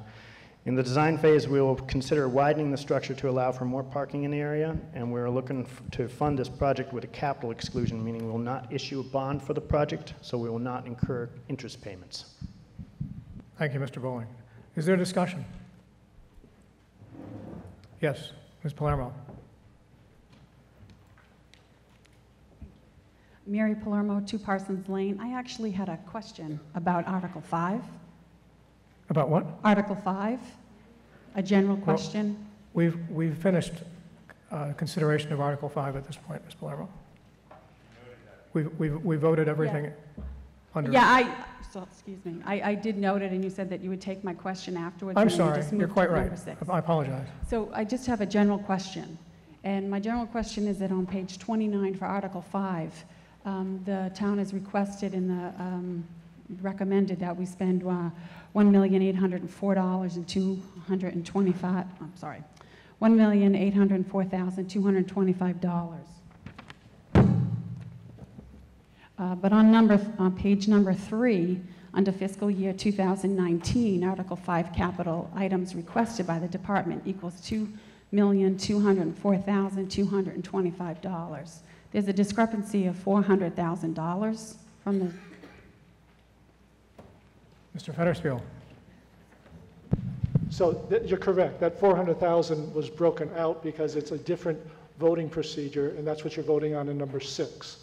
So the 400,000 is part of the total capital, but it is a different funding source. It's a capital exclusion, meaning you need to approve it tonight as well as at the ballot on May 15th when we have the general town election. So that 400,000 was pulled out of that 2.2. So then this on page 3 is an error when it just says Article 5 capital items, if that's Article 6. So you're in the finance? I do. Report? Which page? Page 3.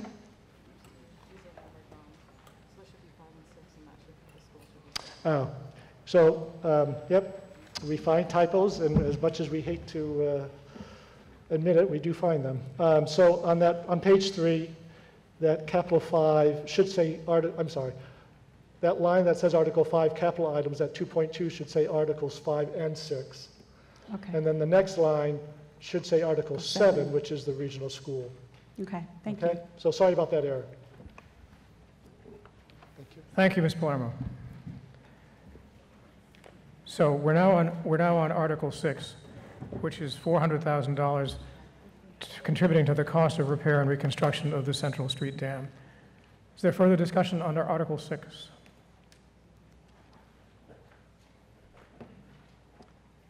This is a majority vote tonight, and since it's subject to a capital exclusion under Proposition 2.5, it'll also be on the ballot at the town election in May, and it's also a majority vote there. If you're in favor of Mr. Bowling's motion, please say aye. Aye. Opposed, no.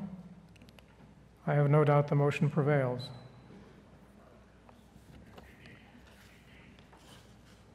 Article 7 concerns the appropriation for the Manchester Essex Regional School District. And Julie Reardon makes motion number 1 on the school committee's handout. I hope you all have that. And Shannon Urban seconds. And this is a reapproval of the regional school agreement Under state law, we have to do this every year. Nothing's changing. It's the same agreement we've had previously. Remarks? Ms. Reardon.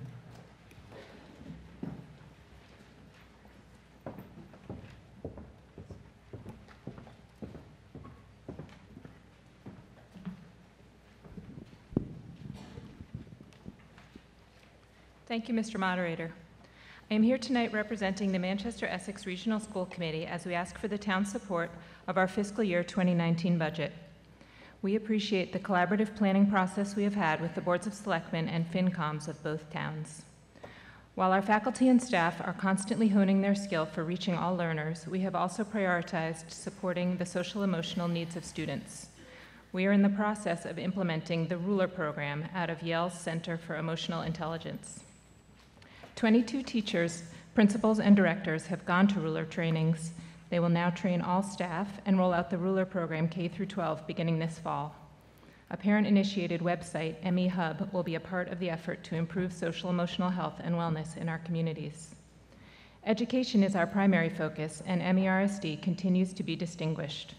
We have commended programs in our district for students with dyslexia, autism spectrum disorders, and developmental delays, which allow more students to remain in district for their education while providing beneficial economics for taxpayers. The district is ranked 9th in the state by Boston Magazine. It is recognized as a commendation school by the Board of Education, and it ranks among the world's best schools in the Program for International Assessment. The district's programs are evaluated regularly by outside experts. This year's include a review of the middle school, the athletic program, and part 2 of a 3-part special ed evaluation by the EDCO Collaborative. Next year, the district undergoes its state-mandated coordinated program review.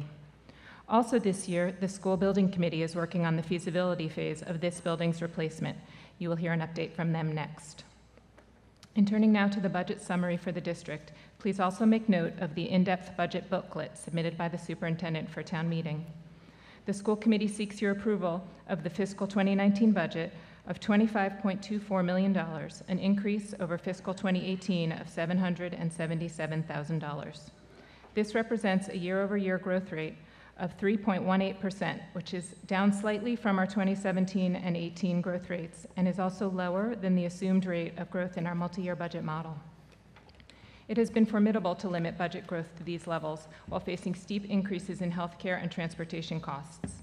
Over the past 2 years, the MERSD budget has been challenged by a $1.2 million increase in healthcare costs alone, necessitating corresponding cuts in other budget line items in order to keep the budget balanced. Our teachers have partnered with us to address rising healthcare costs by negotiating a change in healthcare coverage to fund OPEB.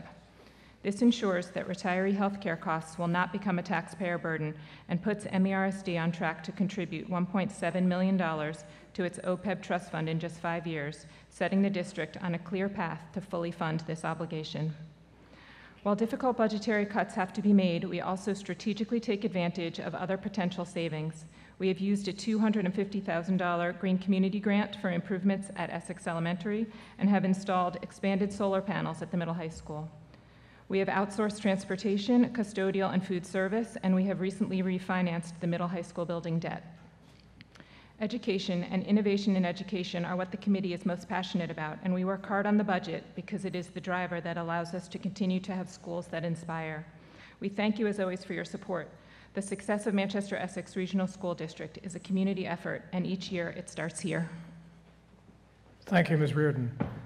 Is there discussion under motion number 1 to reapprove the school district agreement? If you're in favor of that, please say aye. Aye. Opposed, no. It's a unanimous vote. I so declare it.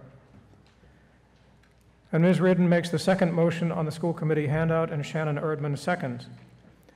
Is there discussion? This is to appropriate $14,274,688 to fund the town's assessment for operating and maintenance. Meeting ready to vote? If you're in favor, please say aye. Aye. Opposed, no. I have no doubt the motion prevails. And Ms. Reardon also makes the third motion on the handout, and Shannon Erdman seconds. That's to appropriate $1,403,891 for the town's share of debt service. Any discussion? If you're in favor, please say aye. Aye. Opposed, no. It's a unanimous vote, I so declare it. Now, the school committee has asked for a brief amount of time to give the meeting an update on the Memorial School building project, and I'm going to let them do that. I've asked them to keep it short, but I think it's worth our hearing about where that stands. There are no decisions for us to make tonight. There's a further process that it will need to go through before it comes to us in the fall at the special town meeting. So I'll recognize Andy Olderman for the school building committee report. Mr. Olderman is a member of the finance committee as well as a member of the school building committee. Good Mr. evening. Olderman. So I'll provide you an update in three parts. First, a little background, then status on where we are, and then next steps. Excuse me. So the background, for everybody's understanding, if you don't already know, there's 3 schools that make up the district. The middle high school, which carries grades 6 through 12, 2 elementary schools, Memorial in Manchester, pre-K through 5, and then the Essex Elementary, also pre-K through 5. In 2013, the district supported an assessment by an architectural firm to evaluate both the physical condition of both those elementary schools and also to evaluate the space needs of those schools as they pertain to the educational program. Both schools were identified as having quite a number of capital needs. The Memorial School in particular had some pretty significant needs that needed immediate attention. Essex Elementary also had needs, although those could be addressed more selectively and at a later time. So based on that activity, in consideration of the amount of work that would have to happen to the Memorial School, there was a survey that was conducted for the 2 communities to make sure that both communities still wanted to support the neighborhood school approach that they currently had versus a consolidated elementary school similar to the middle high school. Both towns voted pretty unanimously in favor of the neighborhood school model. In 2015, the district submitted an application to the Massachusetts School Building Authority, the MSBA, and MSBA gets a number of requests each year for communities that want to pursue a project. They only select maybe 10 or so, give or take. So Manchester was selected for a project, and based on that selection, at last year's town meeting, Manchester and Essex each voted to fund the initial design phase for a project, which is what we're currently in, which is the feasibility and schematic design phase of the project. It's really the early design, and enough design so that we can have a cost estimate that gives us a good sense of what the project will cost. So the design phase is broken up into 2 parts, feasibility and schematic design. We're done with feasibility. As part of the feasibility phase, we initially performed a few things. We did a detailed educational program. We also carried out a demographic study to get a head count that the MSBA supported, and that's 335 students. The MSBA requires in the initial analysis that you consider renovation additions, and then new construction. So as part of that early phase, the design architect that was hired by the community performed a number of studies, and they culminated in 14 different options. And those were presented to the MSBA. In the latter part of the feasibility study, those 14 options were narrowed down, and those were ultimately presented as a single preferred option that the building committee selected, and that was issued to the MSBA. The MSBA has reviewed that report. We met with the MSBA, I say we as in the royal we, our consultants, and the MSBA had high praise for the report, both in terms of the educational program and in the recommended design that was proposed. And they're not often giving out praise, I know from my own experience.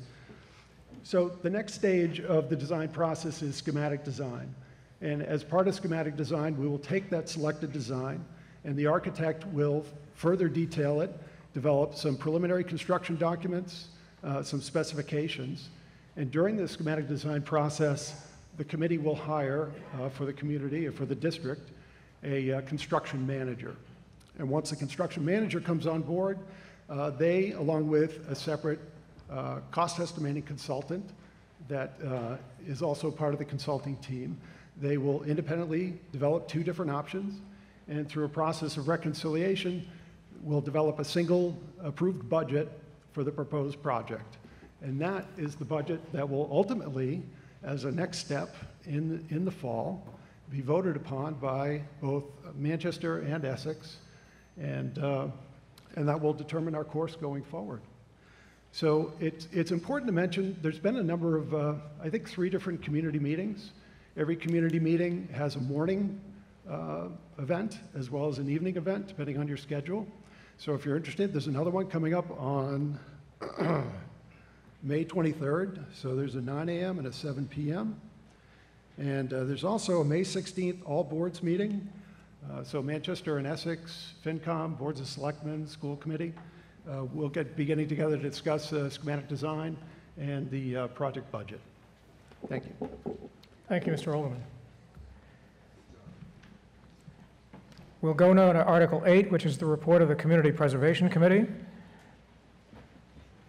And Christopher Kelly, the chair of the Community Preservation Committee, makes the motion printed on the CPC's handout. That's the yellow handout.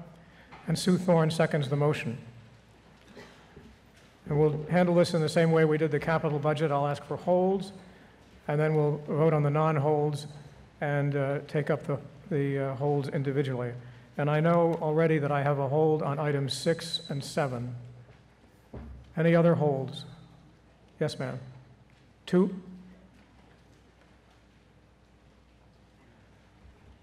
Any other holds? I heard 5. 5.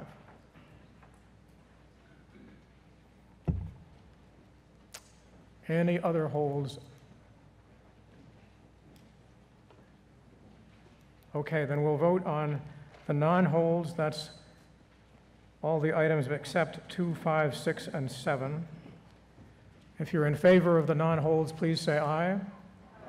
Opposed, no. Non-holds are approved unanimously.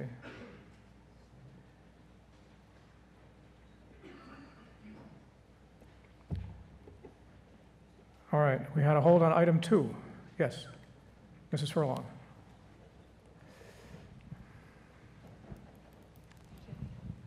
Brenda Furlong, 19 Ocean Street.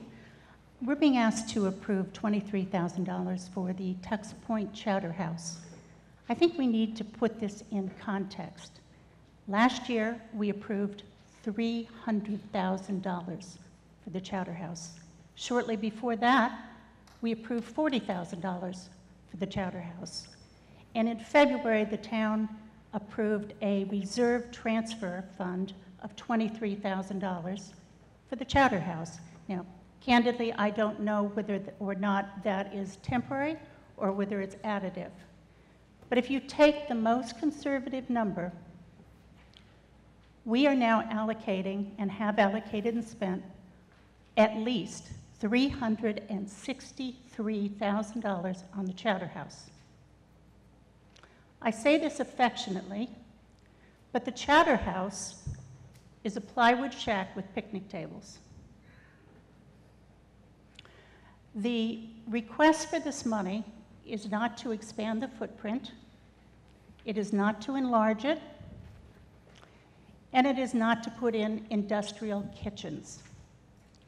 The bid that was done in the fall says its renovations and repairs, and this is off the internet, include replacement of porch decking, new shutter hardware, installation of an access ramp, painting, electrical work to include receptacles, pathway lighting, and in fact, foundation repairs, removal of existing footings, and installation of frost walls.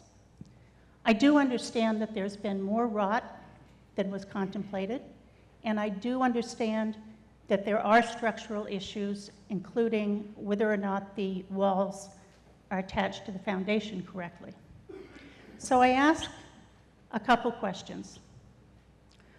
What is driving this outside expenditure of $363,000 on the Chowder House?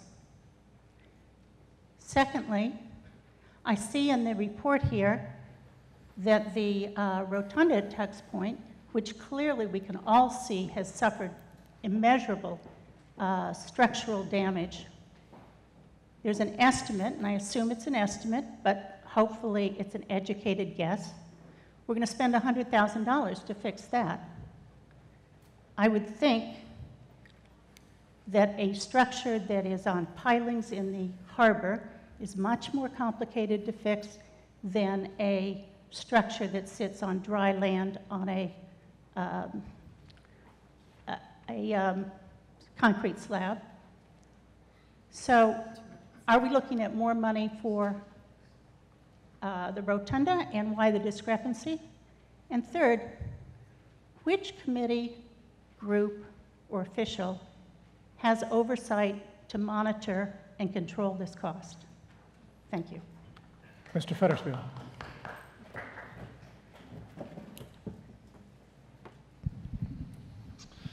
Okay, so in terms of the Chowder House, what's driving the cost? You mentioned the extra rot that was found. You also mentioned the fact that the vertical walls were not tied into the horizontal beams.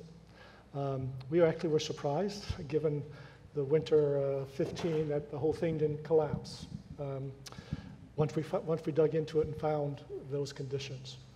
So the short answer is that the structural integrity of that building was on a very short string. And it needed much more extensive structural support and renovation than was originally anticipated. So the original anticipation was that $300,000. You mentioned the $40,000 up front. That was to assess it prior to the construction. You can always spend more on assessing to try to find. There's a kind of a fine line there in terms of spending, how much you spend ahead of time versus finding out what you might find out once you get into it. That's a perennial debate we have. Why so much more than the rotunda?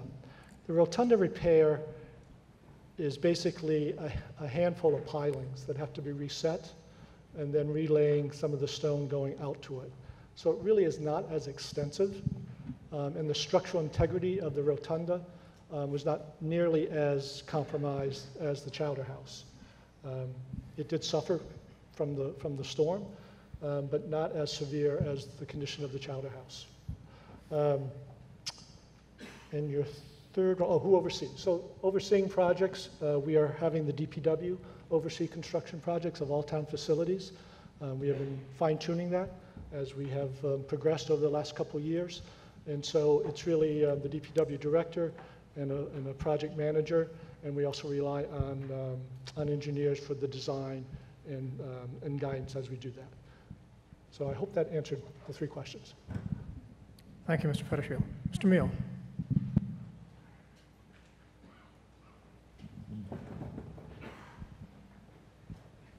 Yes, the people that are responsible for the oversight of the Chowder House, are they the same people that were responsible for the oversight of the very expensive public landing behind the police station? Would be my first question, because they don't seem to get the budgeting right. And my second question is for the moderator. It's a more general question.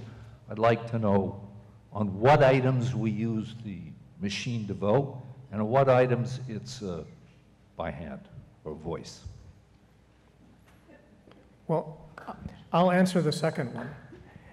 In order to move the meeting along, if I think there is not going to be a close vote, I'm asking for it by voice.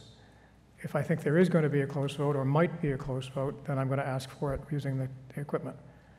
It'll save us a little bit of time over the course of the meeting that I anticipate to be a long one anyway. I'd be happy to, if the meeting would prefer, I'll use the clickers for everything. Okay. Okay, if you're in favor of using the handsets for all votes, please press 1 for yes. And if you're opposed, press 2 for no. We'll have the light on, please. Thank you.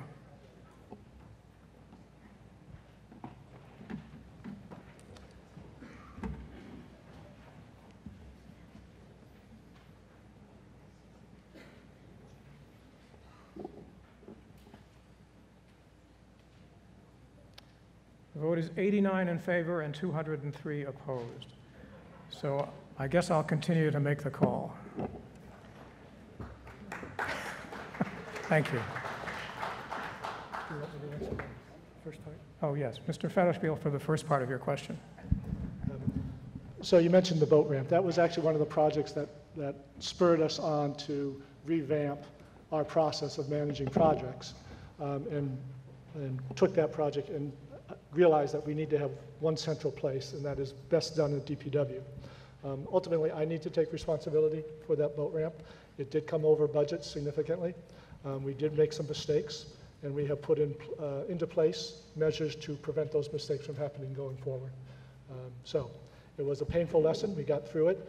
The ultimate cost came in pretty close to what the engineers originally estimated. In essence, we got drawn in to a price that was too good to be true, and it turned out too good to be true. Again, I have to take responsibility for that, and we have put into place measures that guard against such an event happening in the future. Thank you, Mr. Federspiel. Further discussion on item 2. If you're in favor of the appropriation of $23,000 for the Chowder House, please say aye. Aye. Opposed, no.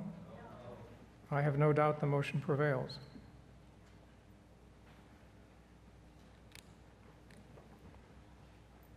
Item 5. Who had the hold on item 5? Yes, sir. Hello, Brian Davis, 4 Sumac Lane. Just a quick question. The $150,000 for technical assistance and support, can someone provide a description of what that entails? Mr. Federspiel. Certainly some of the Affordable Housing Trust or Sue Brown, our town planner, might answer this a little more in detail, but in essence, it's to allow the trust to pursue real estate options in the advancement of community housing. So it could be studies of a potential land purchase, or it could be studies of potential purchase of a house or houses. It could be used towards the actual purchase price of a piece of property. So it is fairly broad in terms of what it can be used for, but it has to be used for the advancement of community housing that a trust would pursue. Thank you, Mr. Federspiel. Would anyone from the Affordable Housing Trust like to speak to this? Guess not. Yes, Chris Olney. This is Chris Olney, who is a co-chair of the Affordable Housing Trust. So the Housing Trust is organized to encourage and invest in community housing for the community. We have a number of options that we're looking at right now. We're not ready to present any to the town yet, but we will when they become more available. The technical support is really a small amount of the total amount of money that the trust is going to be spending. We do hire the town's planner to help us with administrative details. We can use those funds for feasibility studies and for doing property surveys when that becomes necessary. But for the moment, you know, housing is very expensive in town, and to create any number of units of community housing is going to cost almost everything that we have. So we're being very careful about how we spend it. And I'll be happy to answer any other questions that anyone might have. Thank you, Mr. Olney. Further discussion?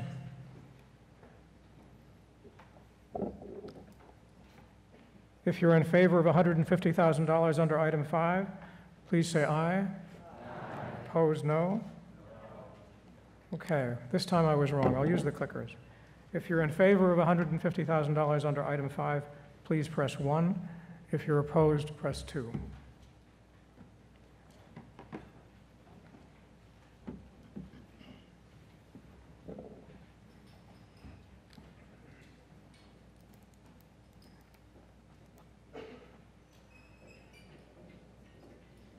And the motion prevails by a vote of 207 to 74.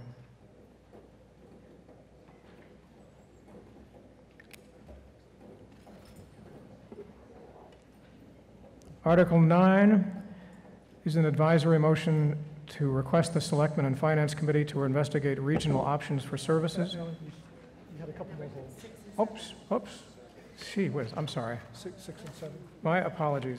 We had holds on 6 and 7. And I know Adele Irvin had a hold on number 6. Ms. Irvin, my apologies.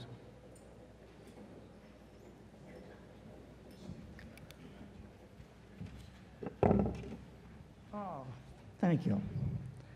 Pardon me if I don't turn around. It's a little hard. I got to hang on to something. I live on the coast, so I'm very aware that these 3 winter storms that we've had with their storm surges are what we are going to see from now on. Don't doubt that for a minute. And I see that this item in this meeting calls for the storm damage repair for the rotunda. It's hard for an icon to speak about an icon, but I think I have to. I feel it's very important because the $100,000 isn't going to touch what will have to be done to the rotunda to even put it back where it belongs. But I would like to ask the meeting to consider something else, which is to use that $100,000 for a engineering study of the rotunda, where it is, how it can be made viable for the future, because it isn't viable now. Look at where it sits at high tide. I mean, that's a Adele, you need to speak into the mic, please. That's a high tide. Anyway, I would like the meeting to just ask the commission to put the money to a different use so that a year from now, we would have a really good understanding of where and what and why with the rotunda. Thank you. Well, Ms. Irvin, are you proposing to amend the motion? Yes, I am, Mr. Moderator. I would like to amend that particular, and instead of having it go for store repairs, that $100,000 be instead applied to an engineering study of the future of the rotunda. Okay, is that seconded? It's seconded. Mr. Fetterspiel.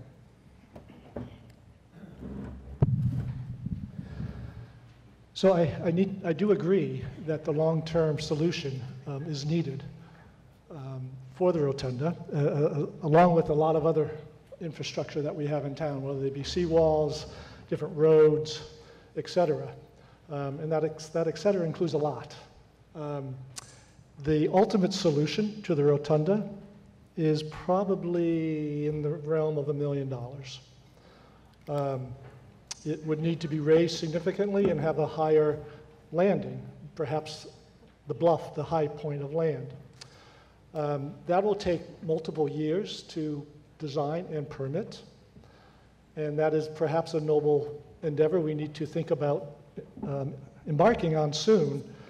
But if we do this $100,000 for the initial engineering study, we will not have a rotunda for the next 3 or 4 years at a minimum.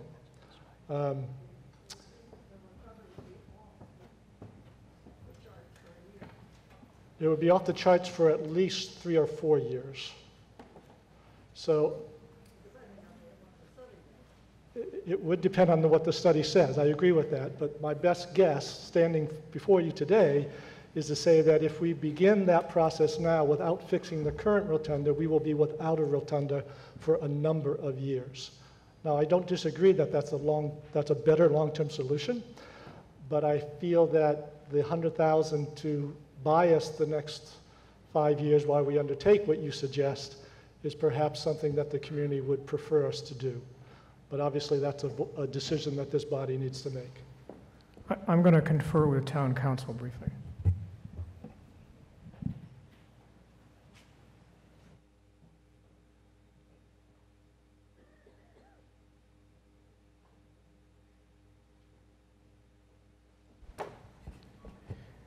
The problem we have here, which I was discussing with town council, is that the meeting is not able to vote except on items that are recommended by the Community Preservation Committee. That's under state law, under the Community Preservation Act. And it's the opinion of town council that therefore we cannot do at this meeting what Ms. Irvin proposes to do. The alternative, though, would be to vote it down. Mr. Meal.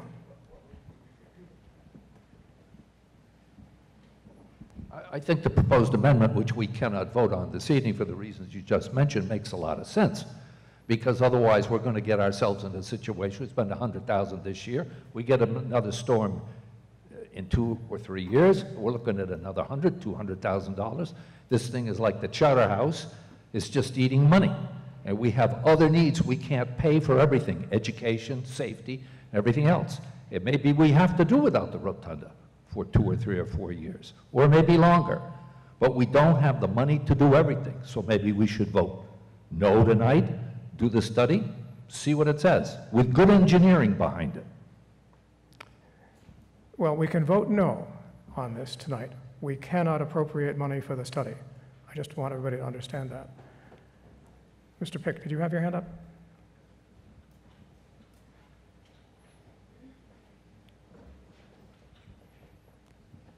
The economic value of the rotunda being up and running for the next 4 to 5 years is immeasurable. Thank you. Further discussion on the rotunda? Yes, sir.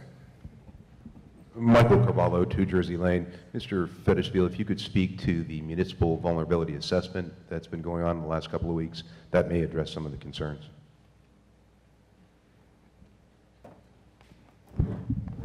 So yes, the town has embarked on a number of studies over the last 4 years, actually, on trying to get a better handle on the impacts of sea level rise and bigger storms in town. It's been sort of methodical work, and we're in the middle now of a municipal vulnerability preparedness program. It's a small grant from the state to help us collect all the data that we do have, put it in a format that is more easily available to all of you as residents, and also to engage residents in putting together solutions. A lot of the solutions are going to be long-term, and they will have dollar signs attached to them, and we will have to make some choices. Not everything is going to stay where it is, and we may have to abandon certain things. But the process is underway, and it will take a lot of soul-searching for the seaside community as we make some of those hard decisions going forward. So, indeed, the process is underway. Thank you, Mr. Fetishfield. Yes, Mrs. Furlong. Brenda Furlong, 19 Ocean Street. If I could just ask for clarification, I thought I had understood that $100,000 would fix a rotunda and make it serviceable in the near term. People could walk on it and use it. I'm hearing now that it might not fix it. So my question is, how did we come up with the $100,000 estimate? Do we have bids? And what is our degree of certainty that $100,000 would get this into a serviceable condition where we could use it? Mr. Fetishfield. So yes, we believe that the $100,000 is sufficient. We did have an engineer assess the structure and put together his estimate on the cost. We reached out to a contractor through an emergency repair process. He has provided us a contract for $79,000, thank you. And there may be some additional work beyond that. We think that it's going to be right around the $100,000 to make it serviceable for this season. The contractor says he can have it finished by the middle of May. Mr. Meal. Wait, would you wait for the mic, please? Is this a fixed price contract? Yes, it is. Further discussion on the rotunda? Yes, ma'am.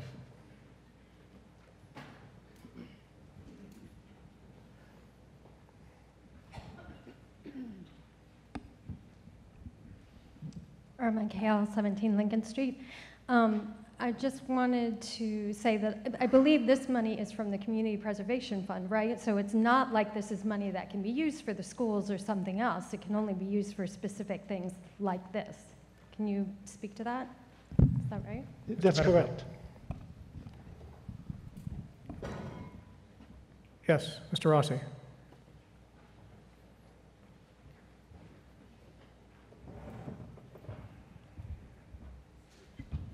Alfred Rossi, 89 Bridge Street. I move the question. Thank you, Mr. Rossi. Mr. Rossi's moved the question. Is that seconded? Seconded. It's seconded. If you're in favor of cutting off debate, please say aye. Aye. Opposed, no. I have no doubt it prevails by more than 2/3. If you're in favor of appropriating $100,000 for storm damage repairs to the Tux Point Rotunda, please press 1 on the handset. And if you're opposed, please press 2.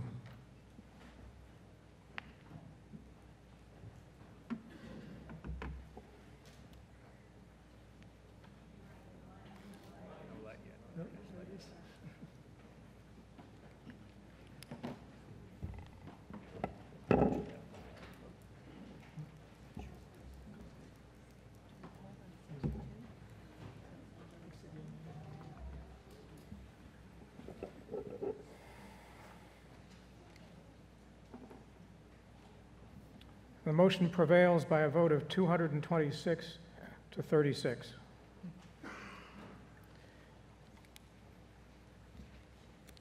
And the reason we had a hold on number 7 is that if we didn't approve the appropriation under number 6, we have to approve a minimum allocation to the Historic Preservation Reserve account.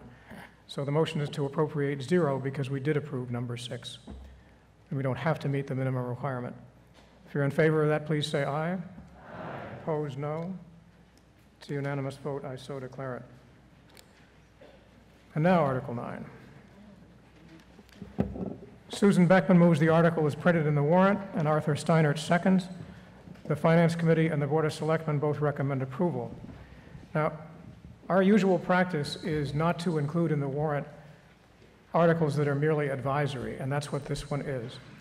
But it's an important topic for future financial planning, and it seemed to everyone that it made sense for this meeting to give the Board of Selectmen and the Finance Committee some guidance. However, given the hour and given what we have ahead of us, I'm not going to encourage a long discussion of this issue. Ms. Beckman. Thank you, Mr. Moderator.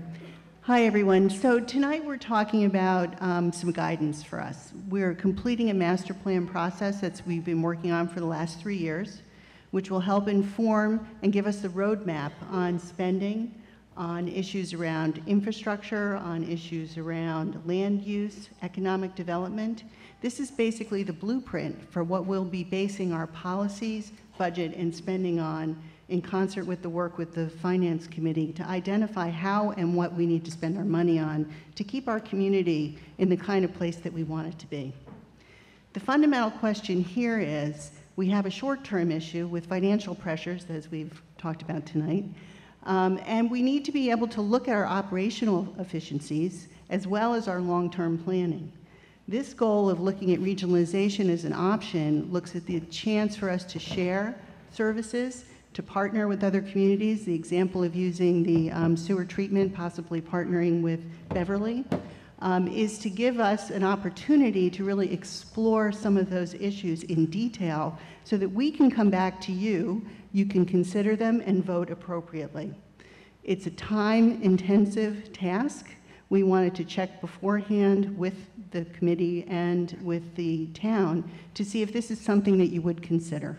So again, it's guidance for the school, for the Board of Selectmen and the Finance Committee to move ahead with the regionalization options to bring back to you for consideration at a future time. That's what we're asking you for. Thank you. Thank you, Ms. Beckman. I'll recognize Maury Creighton for the Finance Committee. Thank you, Mr. Moderator. We are looking to better understand the interest in pursuing programs with our neighboring communities that basically could save the town money. As the Finance Committee and other town officials move through the budget development process and work to stay within our Proposition 2.5 limits, we frequently discuss and question whether we should be reaching out to other communities for collaborative efforts and services and to reduce the high cost of basically going at projects alone. Possible areas of collaboration include public safety, equipment for the Department of Public Works and maintenance, sharing resources for other town programs. Possible partnering could be investigated with neighboring towns and cities, our school district, and others.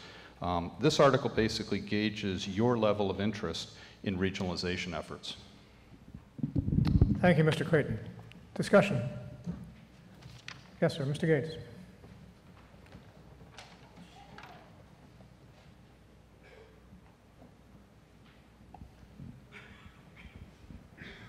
Mr. Moderator, Tim Gates, 2 Desmond Avenue. I would like to insert a small amendment after public safety, a comma, public transportation, parenthesis, CATA, except for the ride type services, close paren, and then continue in public works services. I couldn't follow that, Mr. Gates. Could you say it again, please? All right. The recommended amendment, comma. Where is this to go? In Article 9. Yes. In the third line, after the word safety, a comma. Public transportation, paren, CATA, Cape Ann Transit Authority, comma, except the ride type services, close paren, and continue, and public work services. Did you get that?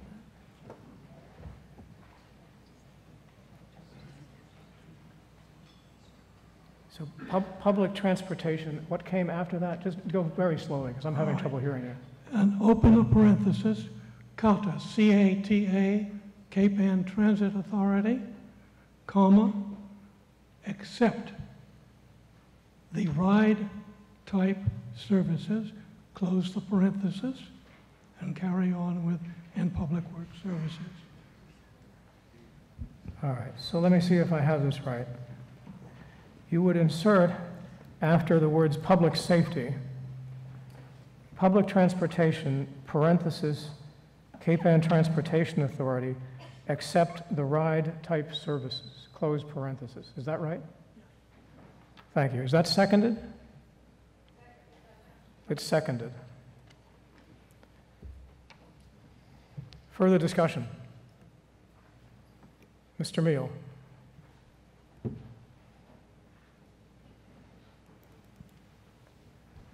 I'm a little concerned over this poll taking.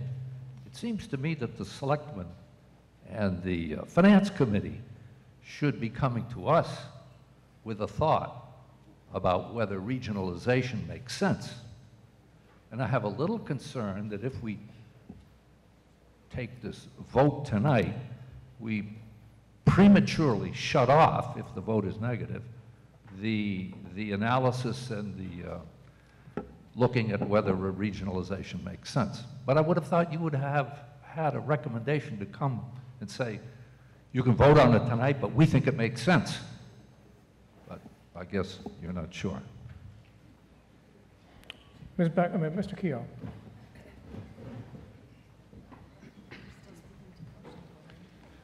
Tom Keogh, 20 Lincoln Street.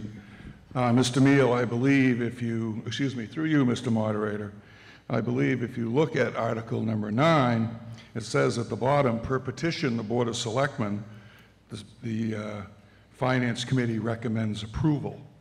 So we are bringing that to you this evening. Thank you. So I think what Mr. Keogh is saying is that the Selectmen and the Finance Committee do recommend investigating regional services. Further discussion? Yes. Mrs. Dixon. Wendy Dixon, 295 Summer Street. Just a question for clarification. What does accept lift ride services? What are lift ride services, and why would they be exempted from looking for efficiencies? Mr. Gates. The reason for the exception is that the ride-type services in Manchester are more than adequately supplied by our senior van service, and we have no need for CATA to step in and take over that, which we do admirably in comparison to what might be furnished by them. And we've done this once before, and that was a sticking point. And I think by accepting it, it makes more sense to look at CATA once more. Did that answer your question, Mrs. Dixon? Not exactly. The lift ride type services are when someone needs to go to a doctor's appointment and they call the Council on Aging and that's arranged. And it seems like you're suggesting that there are no efficiencies in that, so I just don't understand why we would have an exception to they're limiting the Board of Selectmen from looking at anything that might be efficient. They looked a few years ago at 911 and had a lot of advice on should we blend with other towns on 911. I mean, why wouldn't anything be on the table? Why would anything be accepted? Yeah, I understand. Before we get into too much into the weeds on the wording of this article, keep in mind that it is advisory only. It doesn't bind the selectmen. It doesn't force them to do anything here, and it doesn't prevent them from doing anything. Further discussion? Mr. White. Thank you, Mr. White. Is that seconded? That's the motion to cut off debate. If you're in favor, please say aye. Aye. Opposed, no. It's a unanimous vote. All right, we'll vote first then on Mr. Gates's amendment, which would be to add, following the word public safety at the end of the second line, the words the words public transportation, parenthesis, Cape Ann Transportation Authority, except the ride type services. If you're in favor of Mr. Gates's amendment, please say aye. Aye. If you're opposed, no. No. I have no doubt the amendment does not prevail. And if you're in favor of Ms. Beckman's motion, please press 1 on the handset. If you're opposed, press 2. We need the light. Kyle? Thank you.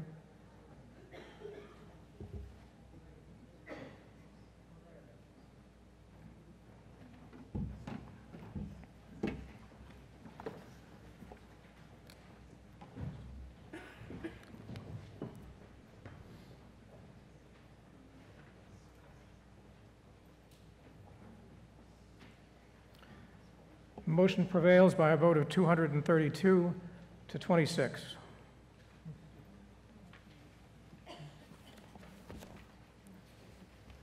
Article 10 is a proposal to augment fiscal year 18 sewer salaries, and Margaret Driscoll moves the article as printed in the warrant.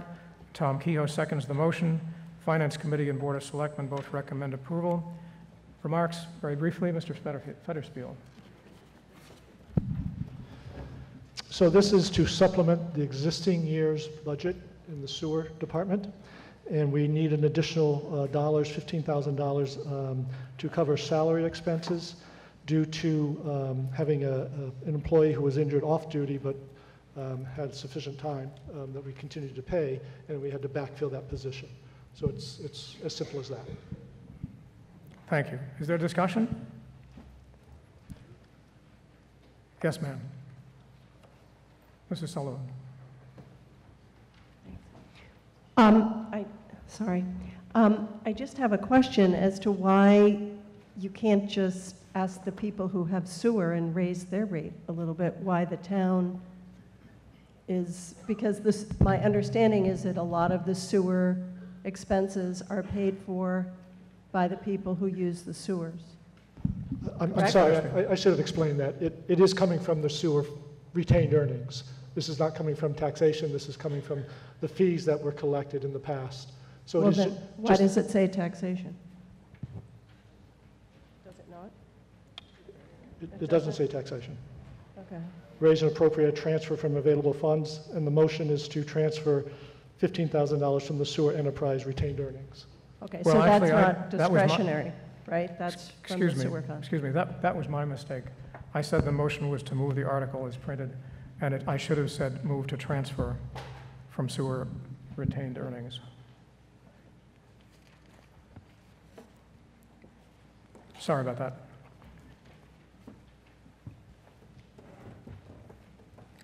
If you're in favor of that, please say aye. Aye. Opposed, no. It's a unanimous vote. I so declare it.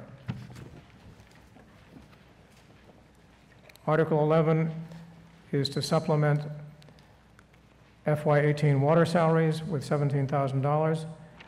And is this a transfer or? This is also a transfer. And Eli Bowling moves to transfer $17,000 to augment the FY18 water salaries account. And Arthur Steinert seconds the motion. Where is it transferred from? Retained earnings. From retained, also from retained earnings. From water enterprise retained. So from the Water Enterprise Fund.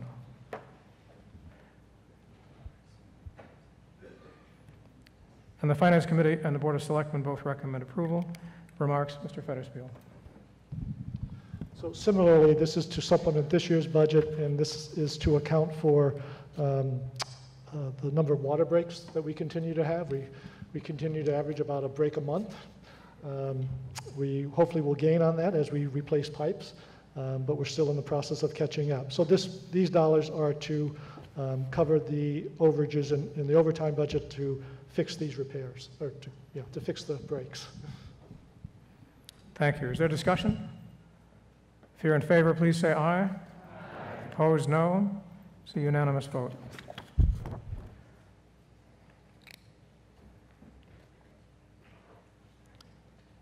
Article 12 is a transfer of $150,000 to the FY18 reserve account for the purpose of repairing storm damage. And Eli Bowling moves and Margaret Driscoll seconds that the town transfer $150,000 from free cash to the reserve account for FY18 to cover the costs of repairing storm damage that has occurred in recent months. The Board of Selectmen recommends approval, and the Finance Committee now also recommends approval. Remarks, Mr. Federspiel.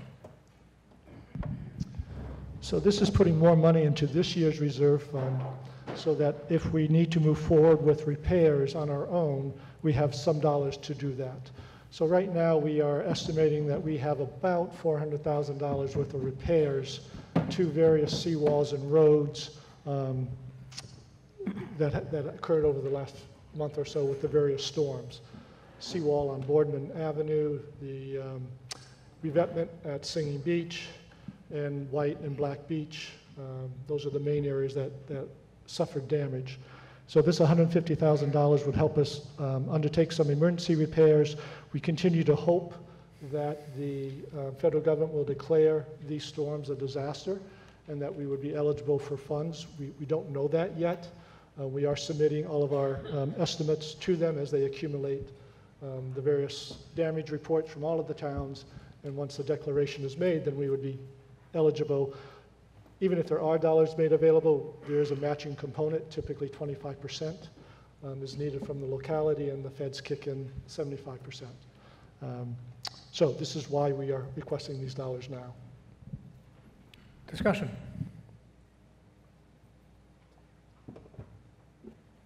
Is the meeting ready to vote? If you're in favor of this appropriation, please say aye. Aye. Opposed, no. It's a unanimous vote. I so declare it. Article 13 is an appropriation to the town's other post-employment benefits trust fund, or OPEB. Susan Beckman moves the article as printed in the warrant, and Tom Kehoe seconds. Finance Committee and Board of Selectmen both recommend approval. Meeting ready to vote?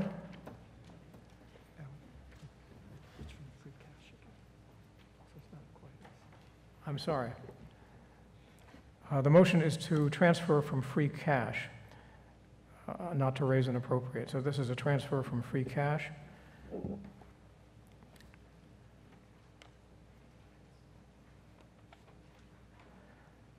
Everybody understand that? Is there discussion, since I had the motion wrong? If you're in favor, please say aye. Aye. Opposed, no. It's a unanimous vote.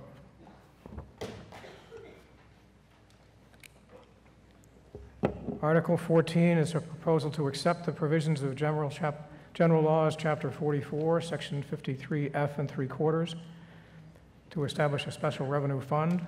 And Arthur Steinert moves the article as printed in the warrant, and Eli Bowling seconds the motion. The Finance Committee and Board of Selectmen both recommend approval. Remarks? Mr. Federspiel. So this is a slight, well, not a slight, it is a different way of treating the monies we receive from our cable company, which is Comcast. And so under the contract we have with Comcast, they provide the town, it's about $25,000 to $30,000 a year. Is that right? A quarter, a year. A year, thank you, sorry. So we get money from them annually. It's been going into what in the past has been a gift account, and gift accounts are under the authority of the selectmen. DOR, Department of Revenue, no longer recommends that these monies be handled through a gift account, and instead they recommend that you establish a fund to receive the dollars, and then voters must approve taking dollars out of that fund for different expenditures. Typically, we have used the money in the past to provide, for example, the cameras in room 5 at Town Hall for the telecasting, recording and telecasting of the meetings. We would continue to do that. Under this article, we're asking you to do two things. One is to approve the establishment of the fund. We take all the existing dollars that we have. It's about $180,000 or so that we have in the account right now. So step one is to approve setting up the fund, and secondly, we're asking your approval to spend up to $160,000 of the fund to install a new fiber loop, which would connect the various town facilities, schools as well as town facilities, on a fiber loop that would enable us to then enhance our broadcasting of the meetings to you. We would be able to do live broadcasting of meetings rather than tape recorded, et cetera. The new contract that we have from Comcast puts additional dollars into this account for the sole purpose of improving what is called the iLoop to make it a fiber loop, and that we would then take over its operation. So in addition to the $25,000 annually, they are kicking in, I believe it's around another $50,000 on top of that to help us with this effort. Thank you, Mr. Federspiel. Is there discussion? Mr. Gates.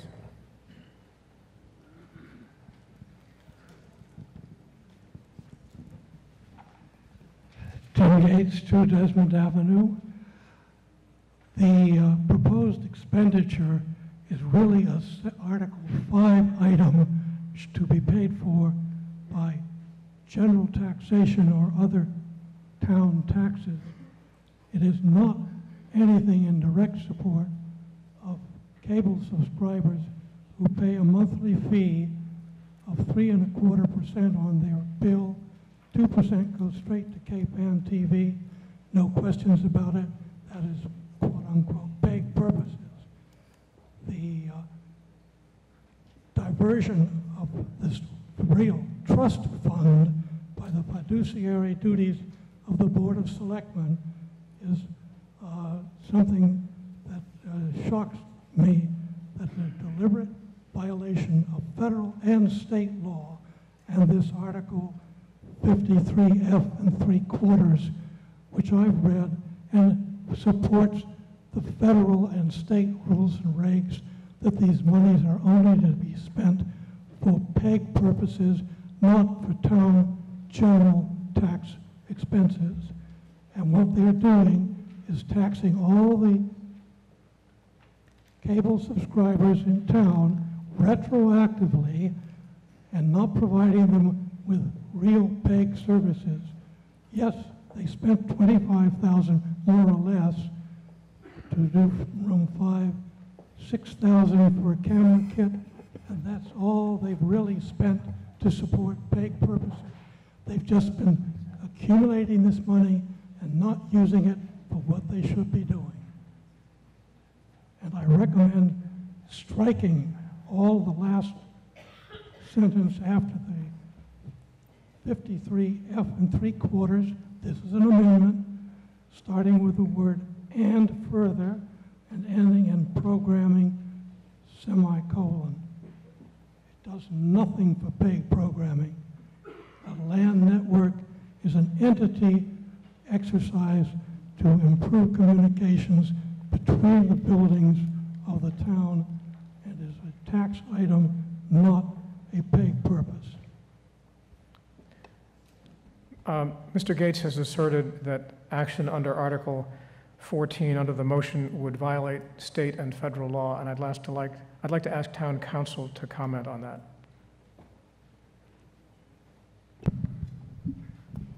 Good evening, everybody. Through you, Mr. Moderator.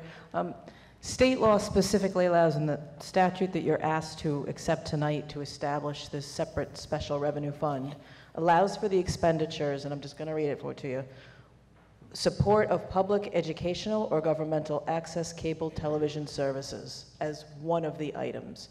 And as Town Administrator has identified, the infrastructure that's looked to be added in would bolster and support live broadcasts and on-demand services of the recorded public meetings. So in my opinion, it fits within that statutory parameter.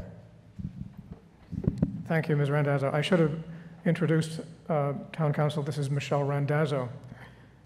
Further discussion? Mr. Starkey.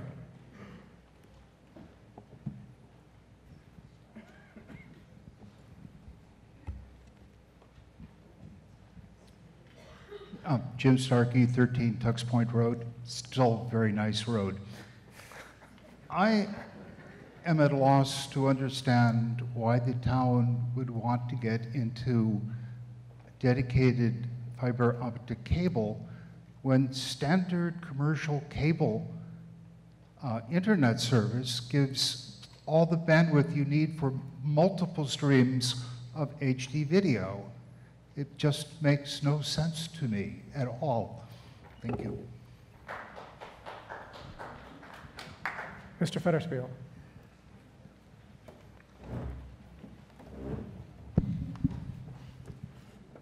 So,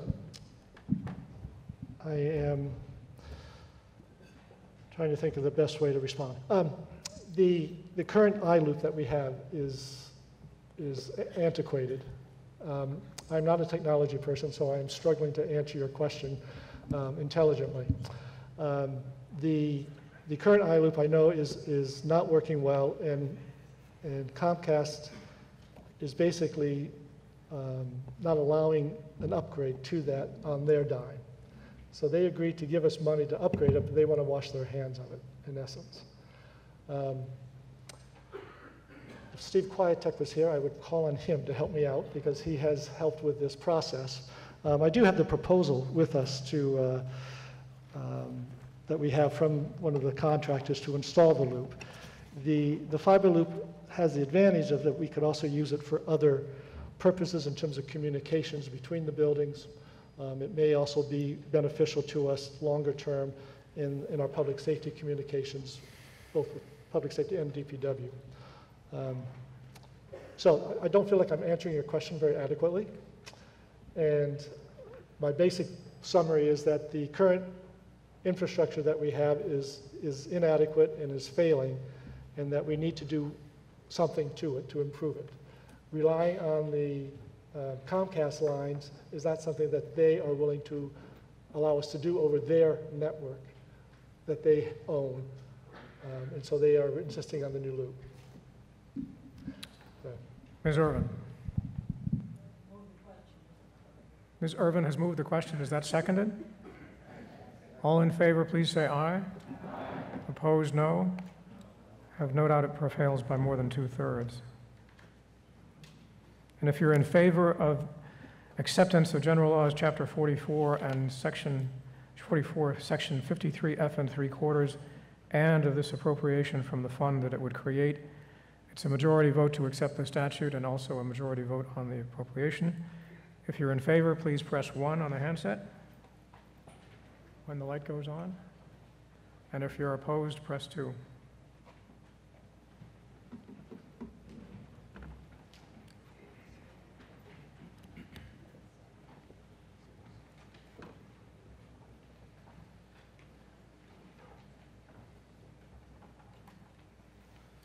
The vote is 166 in favor and 80 against.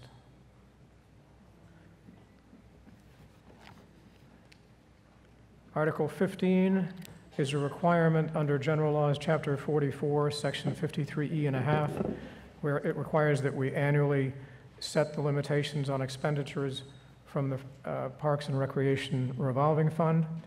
Margaret Driscoll moves the article as printed in the warrant. Eli Bowling seconds the motion, and the Finance Committee and Board of Selectmen both recommend approval. Is the meeting ready to vote? All in favor, please say aye. Aye. Opposed, no. It's a unanimous vote. I so declare it. And Article 16 is a proposal from the Conservation Commission to amend the town's general wetlands bylaw. And I'll recognize Steve Gang, the chairman of the Conservation Commission, for the main motion. Thank you, Mr. Moderator. I enthusiastically move this article as printed in the warrant. Is that seconded? It's seconded. Thank you.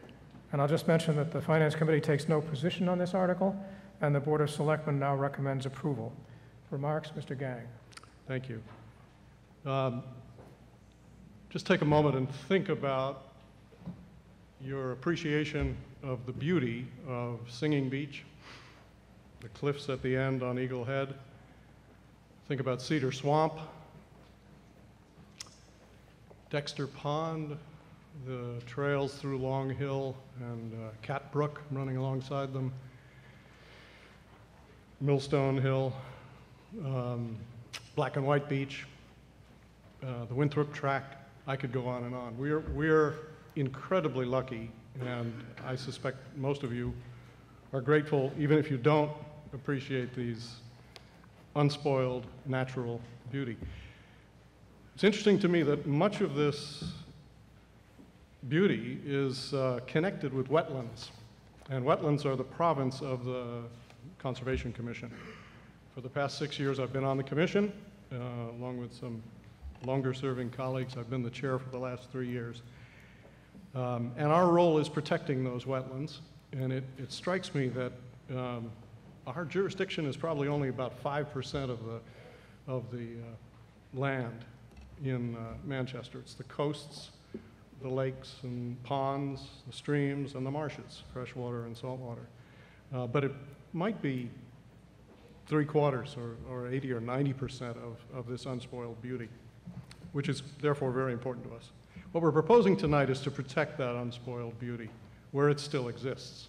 Obviously, much of the coastline, in many cases, land along streams, and even around marshes is already well developed.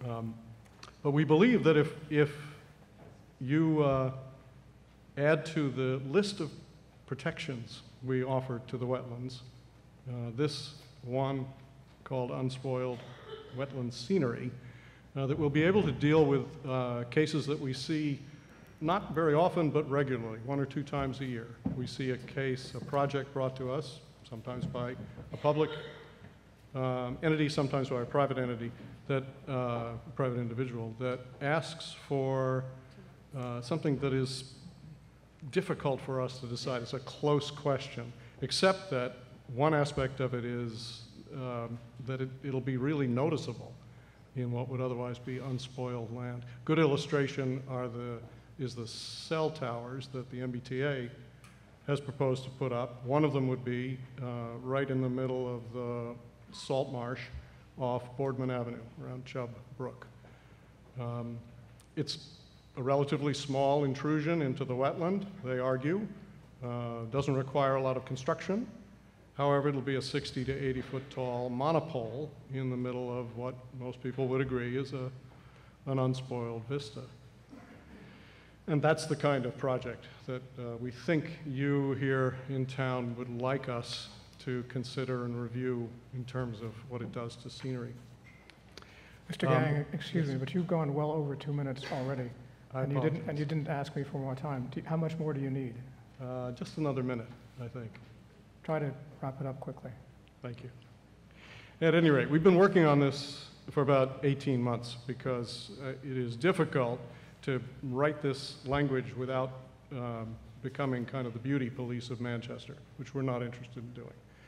We therefore are focusing on the quality of the wetland, not on the project itself, whether it's particularly attractive or consistent or anything else.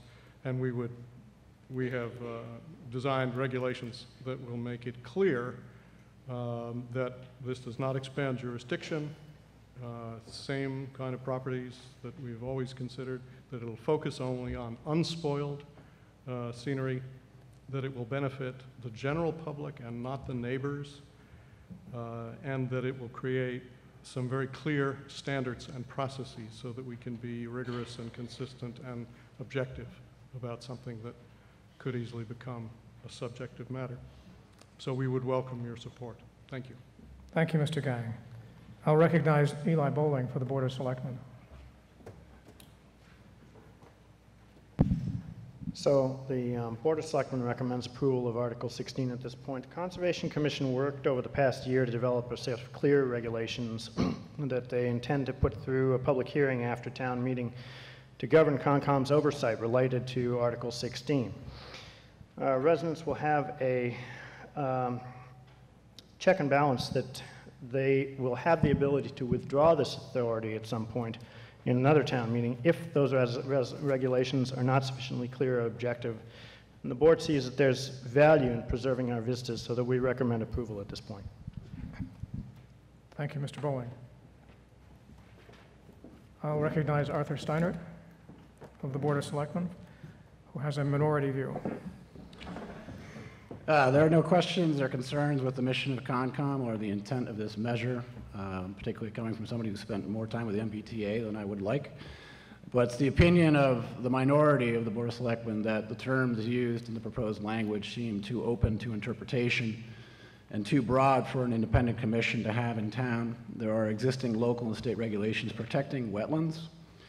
The regulatory power, once granted, gives an authority that can be used at a time and circumstance of CONCOM's determination and is not in effect with respect to specific locations at this time.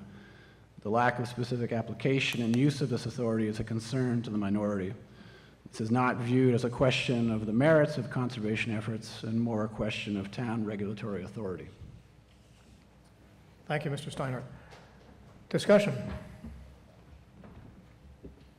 Yes, sir. Mr. Bothwick. Thank you, Jay Bothwick, Boardman Ave. This is just seeking to add a few words, but I would submit it's a very, very big change to the jurisdiction of the CONCOM. The current bylaw and language in the current bylaw is consistent with state laws and regulations that focus on the protection of the resource area, the waterway, the wetlands themselves. This has nothing about the resource area, but focuses on the views of it, generally over someone else's property, despite the example that was handed out. Now, I have no resource area, and potentially I'm a big beneficiary of this, living across the street from the water, but I still oppose it, because I don't think that this is within the purview, or should be within the purview, of the Conservation Commission. It's not consistent with the Wetlands Protection Act or the regulations. There's nothing in there about protecting scenic vistas. Importantly, there's no guidance for determinations under state law or regulations, which is what often serves to guide our local boards in these actions. And so making this, it would make this, this bylaw, if adopted, even more subjective than the ambiguous words themselves.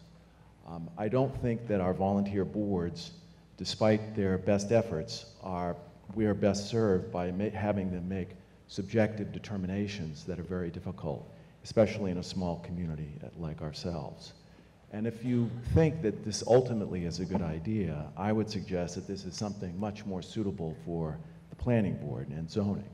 A lot of planning board regulations already exist about heights of buildings, lot coverages, and the like, all of which, or many of which, could be potentially implicated in this situation. So again, I oppose this regulation, or additional regulation. Thank you. Thank you, Mr. Bothwick. Further discussion? Mr. Gilbert.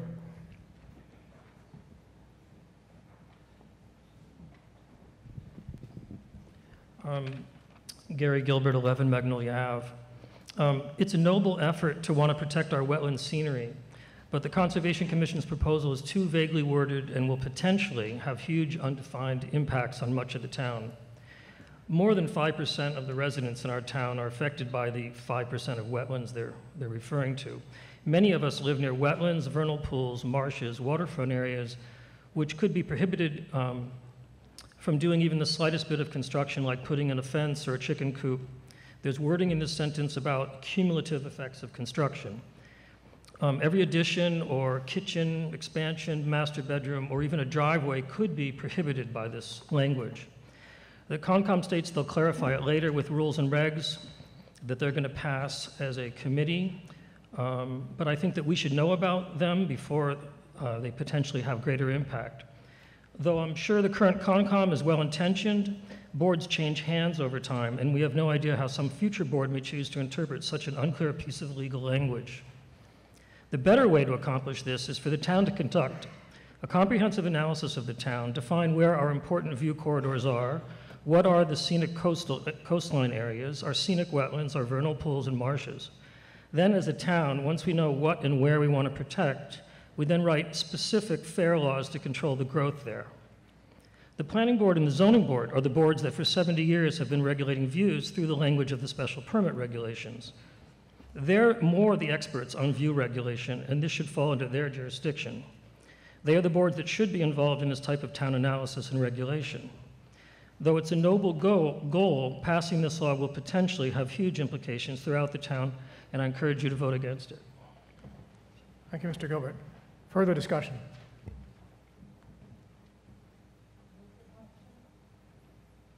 Well, Ms. Irvin would like to move the question, but I don't see any hands up, so I think we can, okay. Nobody's hands up, we don't need to vote on the question. If you're in favor of the Conservation Commission's proposal to amend the general bylaw, please press 1 on the handset. If you're opposed, please press 2. This is a majority vote.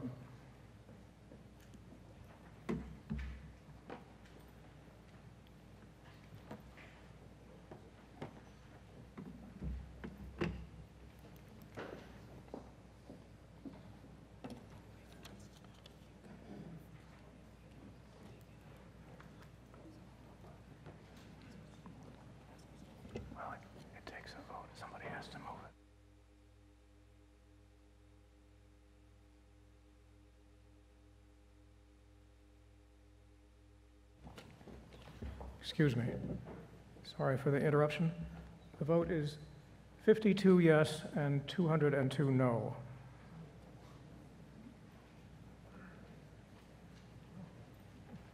Sorry, I read that incorrectly. It's 51 yes and 202 no. So the motion does not prevail.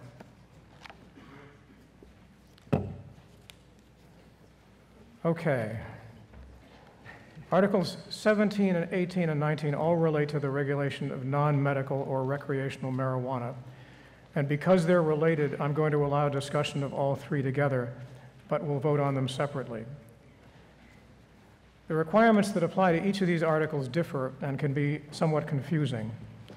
As I mentioned in my opening comments, you should have a handout that I wrote that explains those procedures in detail. And I'm not going to repeat all of that. I just want to highlight a few points. Article 17, which was included in the warrant by citizen petition, would amend Manchester's zoning bylaw to prohibit all types of recreational marijuana establishments as defined in state law throughout the town. And that takes a 2/3 vote under the Zoning Enabling Act. Because Manchester voted in favor of legalizing marijuana in the statewide referendum in November of 2016, state law also requires that that ban be approved on the ballot at the town election. So what we do tonight will not be final. If it's approved here, we still have to put it on the ballot. Article 18 was included in the warrant by the selectmen, and that would amend the general bylaw to prohibit all types of recreational marijuana establishments. That requires just a simple majority at town meeting. But like the proposed ban under the zoning bylaw, it also has to go on the ballot. Finally, Article 19, also proposed by the selectmen, would amend the zoning bylaw to permit marijuana establishments as defined by state law, but only in the limited commercial district.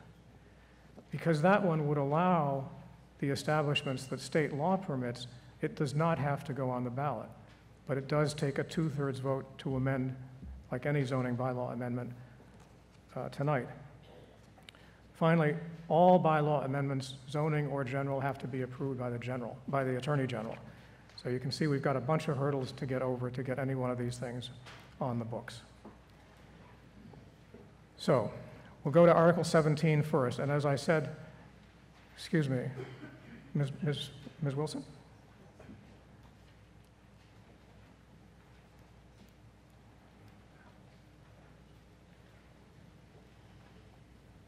Charlotte Wilson, 5 Spy Rock Hill. I think this is going to cost me something, but I would like very much to ask whether it would be possible to take Article 20 first before we go 17, 18, and 19. This is proposed by a young lady who's a high school student who otherwise would have to sit here and wait for another hour or an hour and a half before she can submit her proposal to the town.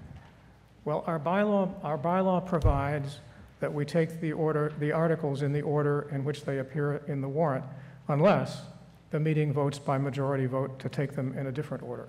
So I take it, if I understood you, that you're moving to take Article 20 now.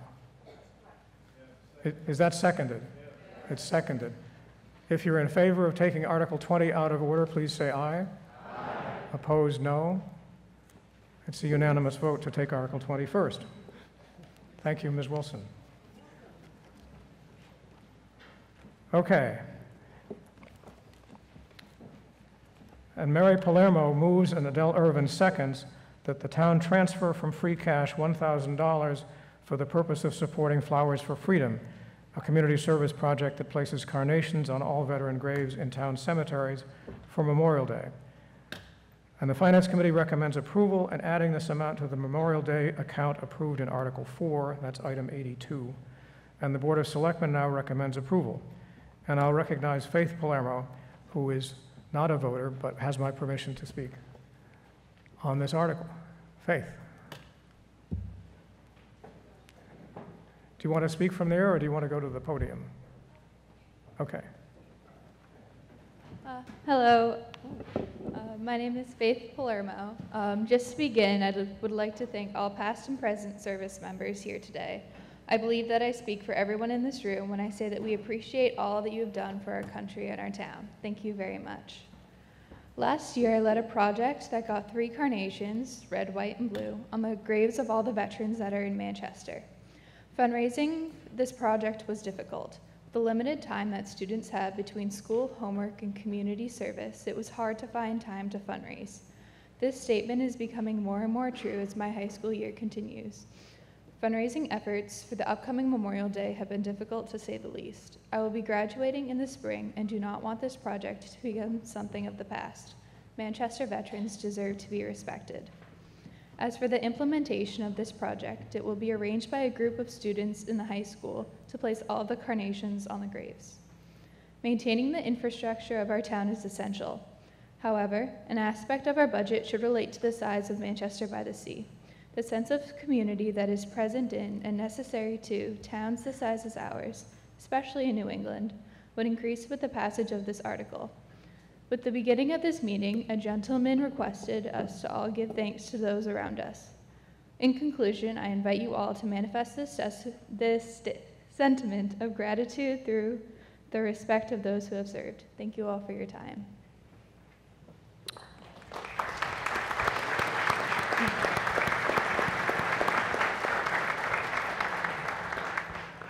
Thank you, Ms. Palermo. And I'll recognize Tom Keogh for the Board of Selectmen.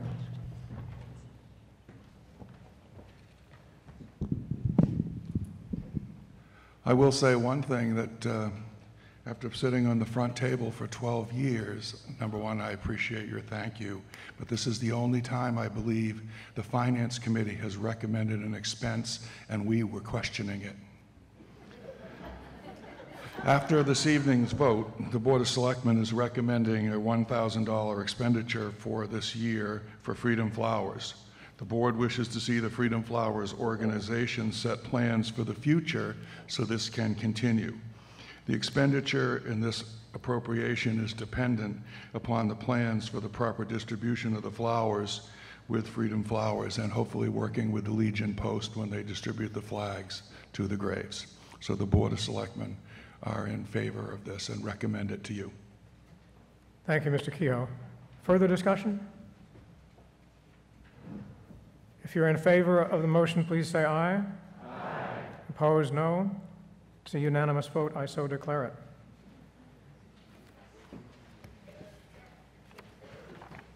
Thank you, Ms. Palermo. So we'll go back to Article 17. And I'll read my remarks about the procedure again because I know they were fascinating. No. No, I won't. I'll recognize Sue Sentner for the main motion under Article 17.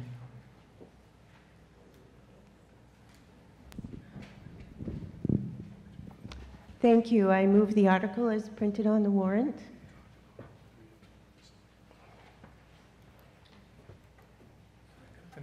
Excuse me. Lorraine Iovani seconds the motion. And the Finance Committee takes no position, and the Board of Selectmen now recommends approval. And as I mentioned earlier, I'm going to allow discussion of all three of these articles together, 17, 18, and 19. Before I recognize Ms. Sentner for remarks in support of her motion, however, I'll recognize Tom Keogh for some very brief comments on background with respect to the town's consideration of recreational marijuana. Mr. Keogh. Thank you, Mr. Moderator. Mr. Moderator, ladies and gentlemen.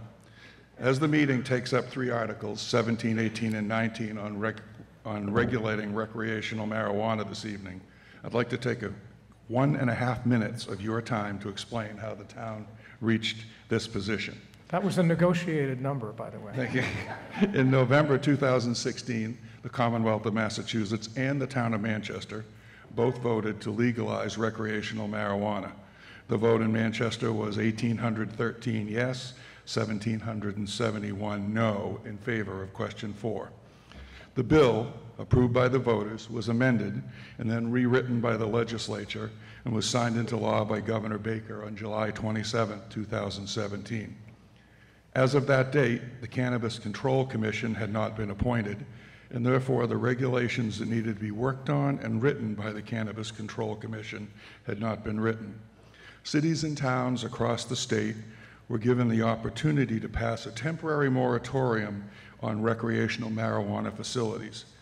At Manchester's October 16, 2017 special town meeting, Article 2 was passed putting in place a temporary moratorium on recreational marijuana facilities. That moratorium runs out on December 31st, 2018. This moratorium gives the town adequate time to formulate and propose regulations concerning recreational marijuana facilities in town. Following that vote, a member of the Planning Board, a member of the Board of Health, a member of the Board of Selectmen were put together to become a listening group. We offered 2 listening sessions where a total of 35 residents attended. At those 2 listening sessions, many opinions were expressed, and the 3 people who were charged in listening were not able to find any solid direction working towards one article for tonight's town meeting. The divergent opinions did allow the group to suggest various articles that appear before you this evening. As you make decisions on these articles tonight, the recommendations of the Board of Selectmen are as follows. Article 17, ban by zoning bylaw. Recommend approval, vote 4-1. Article 18, ban by general bylaw. recommend approval, vote 4-1. Article 19, zoning bylaw to allow recreational marijuana establishments in the limited commercial district, recommend approval, vote 5-0. Thank you. Thank you, Mr. Keough.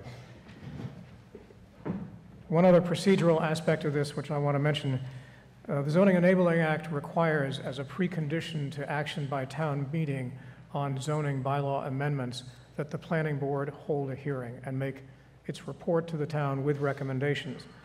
And the planning board held its hearings on Articles 17 and 19 on March 26th, and it recommends approval of both. Ms. Sentner, remarks, please.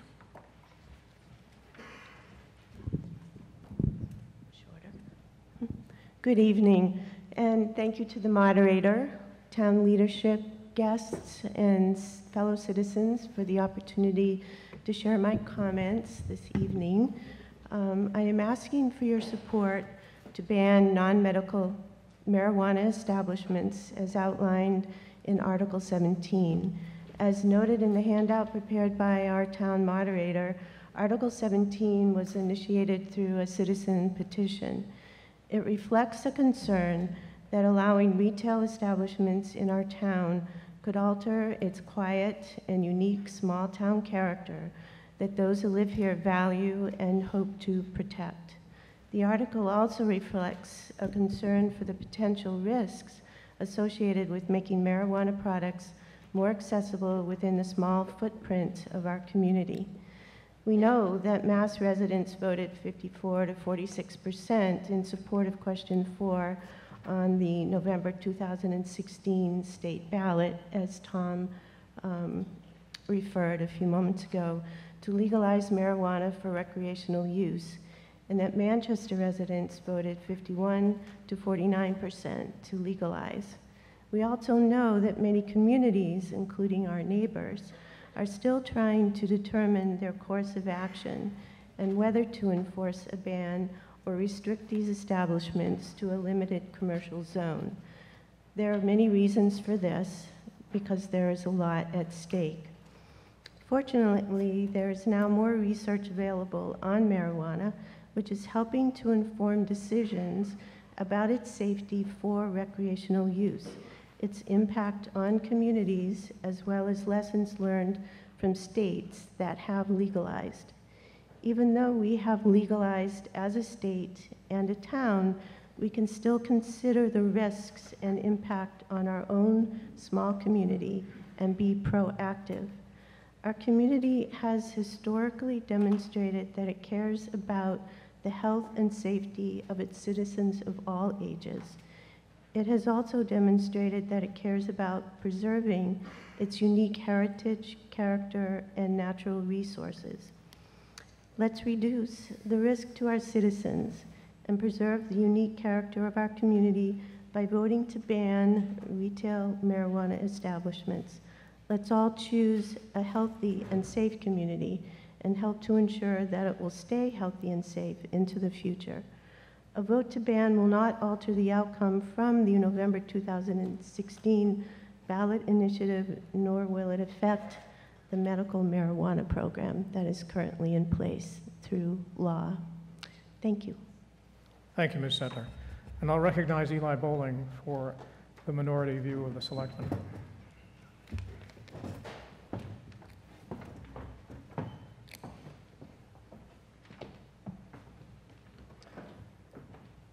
So I'm representing a minority opinion tonight. I do not support either Article 17 or 18, which ban retail marijuana establishments in town, but I do support Article 19, which would limit such establishments to the limited commercial district.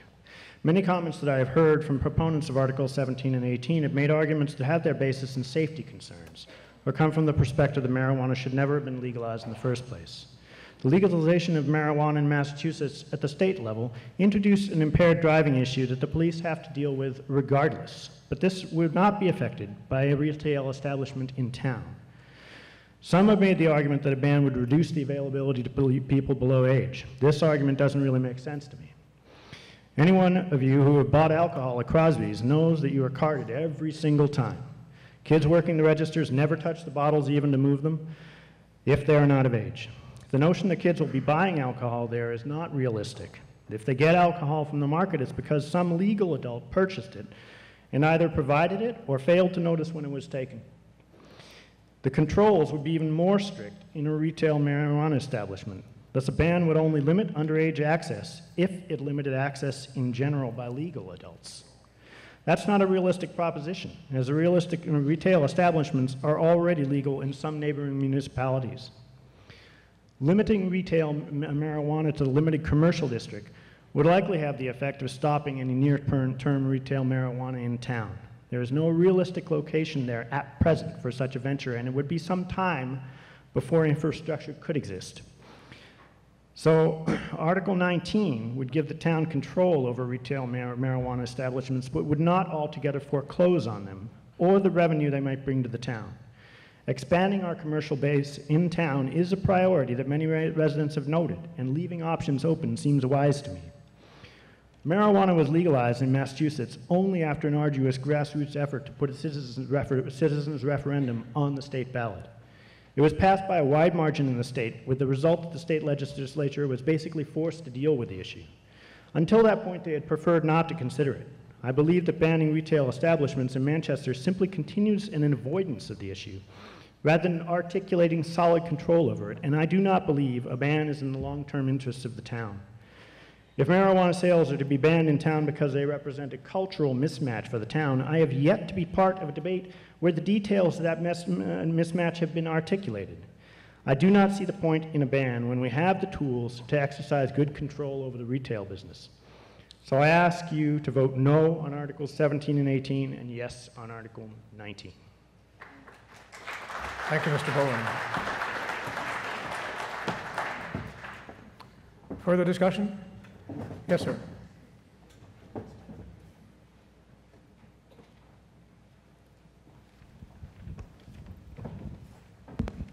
Daniel Adam, 9 Magnolia. Just a question. We're talking about retail, but the articles talk about all marijuana establishments.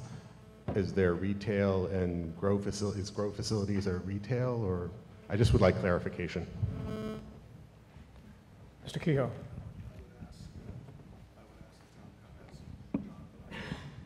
I'm going to refer that question to Town Council Jonathan Eichman. Yeah. I take it this is on, correct? Thank you. Jonathan Eichman, Town Council, through you, Mr. Moderator. As I understand the question, it's a question for clarification on what the ban will affect. Marijuana establishments are defined in state law to include all types of marijuana businesses for the sale of non-medical marijuana. So it would include cultivation, it would include manufacturers, it would include testing laboratories, anything to do with non-medical marijuana. Thank you, Mr. Eichman. Ms. Bryant.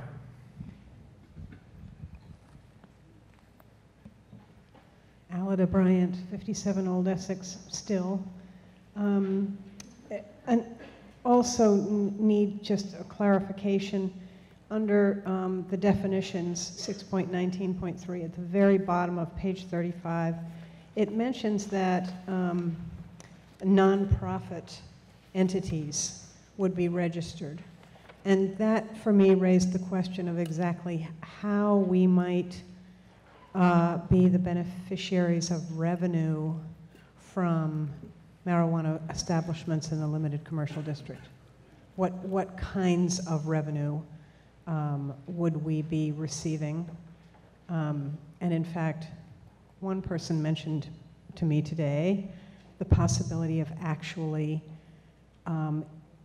implementing an addition to our state sales tax for us. So the question is about revenue that might be received through marijuana sales. Thanks. Mr. Eichman.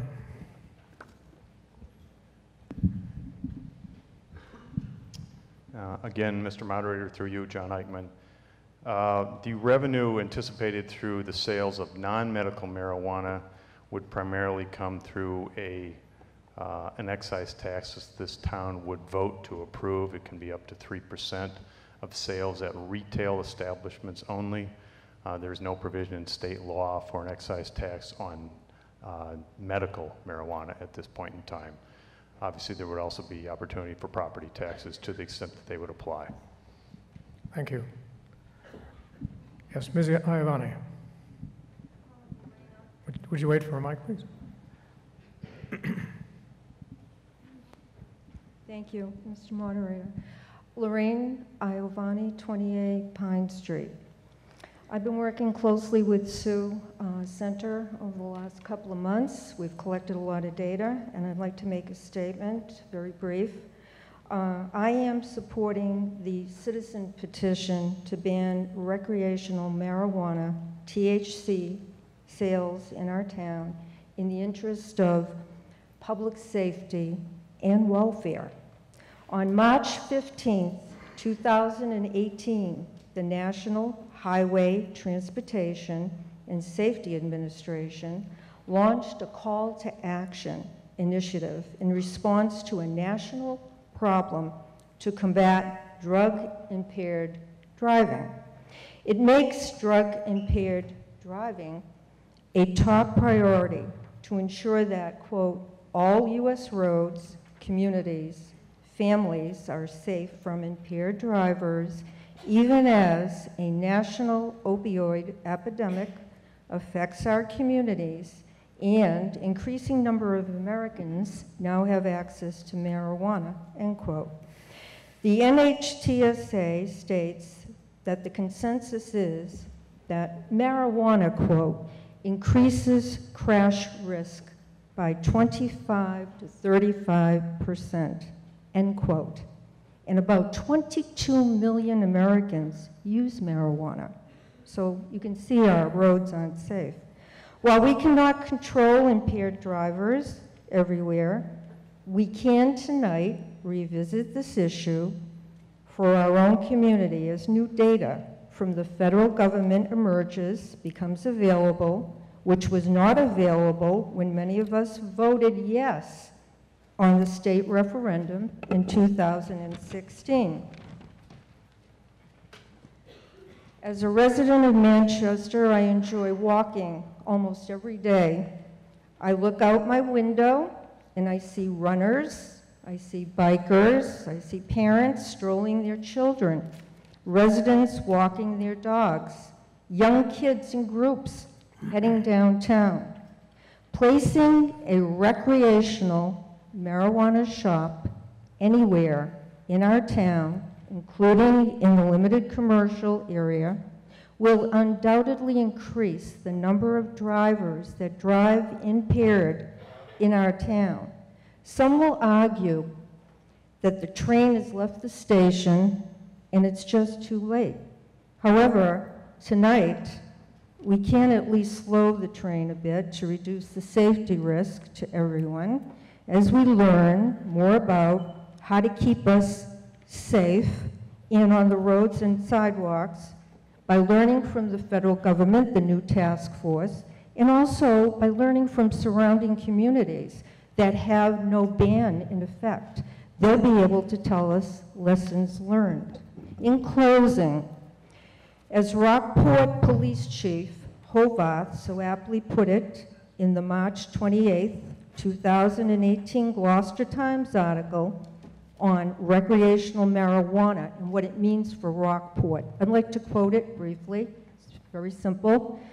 Quote, the increased dangers presented with operating a vehicle under the influence, coupled with the difficulty law enforcement faces with the lack of objective testing standard process for determining if someone is operating while high, creates a significant risk for everyone. Thank you. Thank you, Ms. Iavani. Mr. Bowling. Mr. Moderator, and I would like if the police chief would please give an opinion about the safety issues related to retail marijuana in town. Chief Conley, would you express your view on the safety issues? Yeah, thank you, Mr. Moderator. Good evening again. You know, we voted against, we recommended a no vote against marijuana being legalized. But now that it's been legalized, there's really not much more we need to do here in Manchester. We're already doing it. We have a drug recognition expert trained. We're training a few more, and we'll continue to monitor it. But I guess the analogy here is kind of like a liquor store. If we eliminated liquor stores in Manchester, if you told me tonight we're going to eliminate liquor stores in Manchester, it doesn't mean I'm not still training for OUI, because it's still going to be OUI. So we are taking action and training, but that's not going to, tonight's vote will not excuse me, change what we do going forward. Thank you. Thank you, Chief. Yes, sir.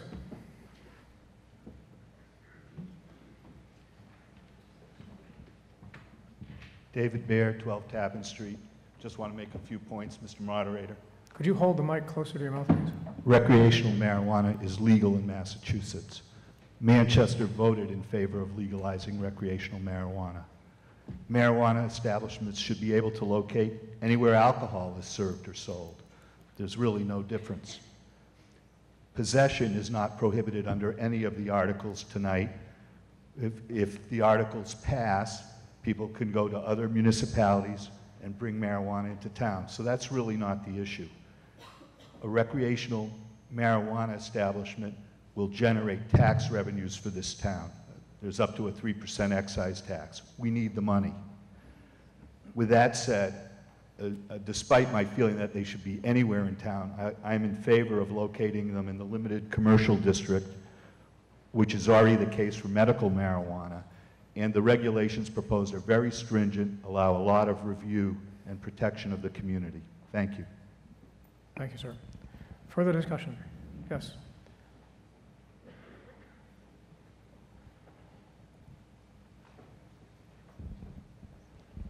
Faith Rossi, 17 Highwood Road.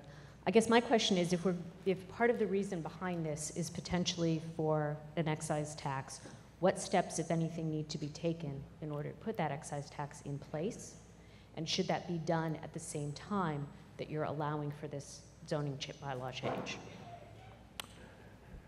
Mr. Keogh, can you, I think we'll refer that to Mr. Eichmann again.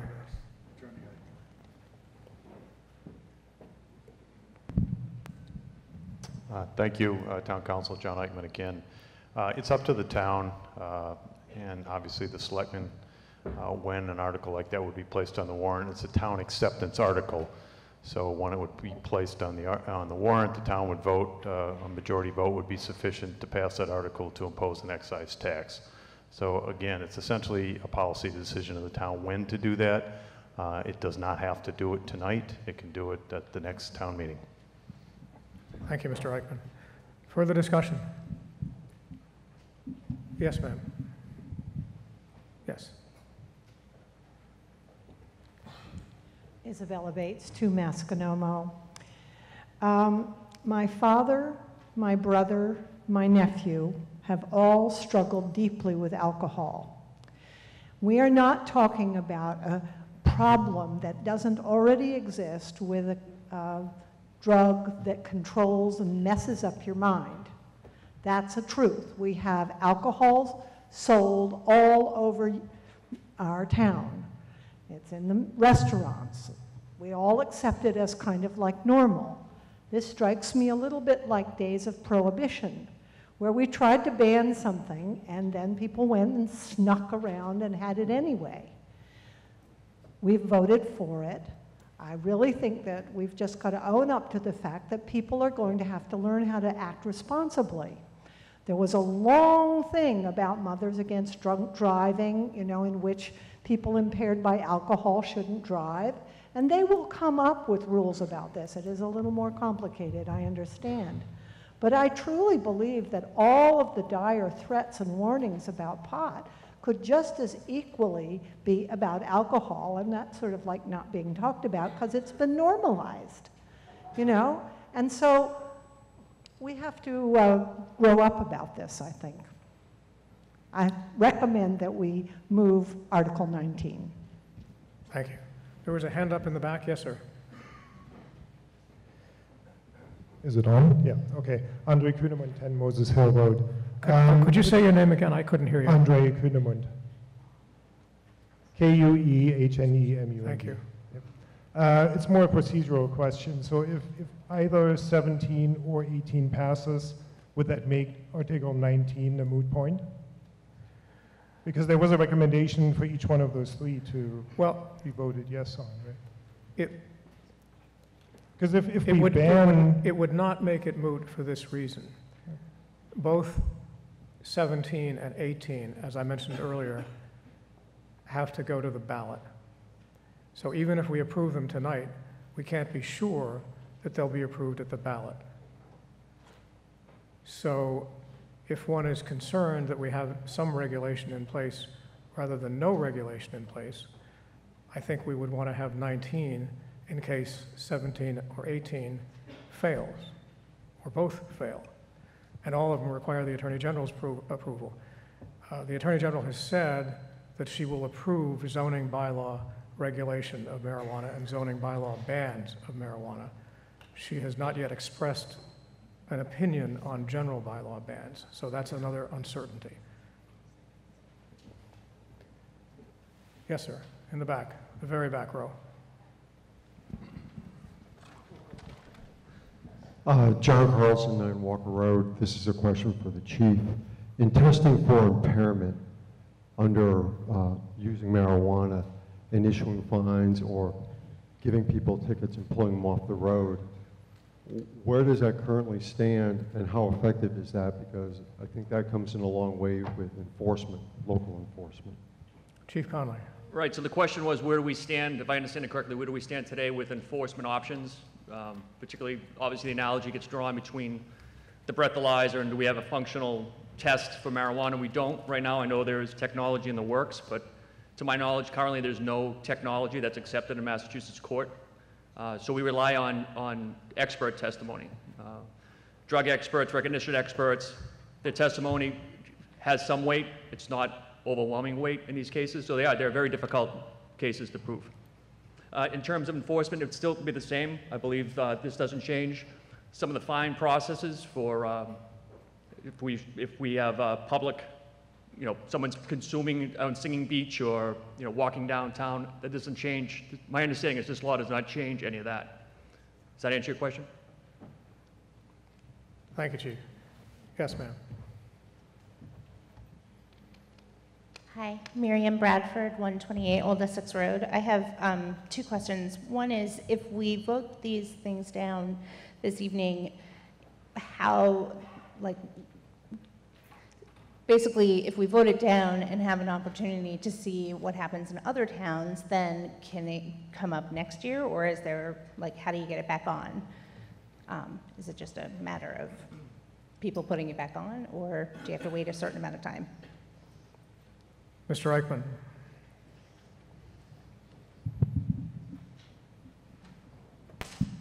Thank you, Mr. Moderator. I understand the question to be if you vote all 3 of these down, is that correct? Yeah, just if it gets voted down, Mm-hmm. what are our options for voting for it in the future? Correct. So right now you have a moratorium in place on recreational so-called marijuana that lasts until December 31st of this year. So if you wanted to pass a bylaw, zoning bylaw or general bylaw before that time, you would have the opportunity to do so if and when you had a town meeting to do that. Typically, and I think the town administrator mentioned it, a special town meeting is called in the fall. A zoning bylaw and or a general bylaw could be placed on that warrant either by petition or through the normal process of asking the selectmen to put it on the warrant. That would be the time to do it. Okay, and then excuse me, there is one, excuse me, Council, but there is one qualification to that, which is that if town meeting disapproves proposed zoning bylaw amendments, they can't be brought back to town meeting for 2 years unless there's a favorable recommendation by the planning board. and then my other question was, what is the process for doing the excise tax now at this meeting, or do you have to wait until a fall vote? I can answer that because town meeting can only act on proposals that are in the warrant.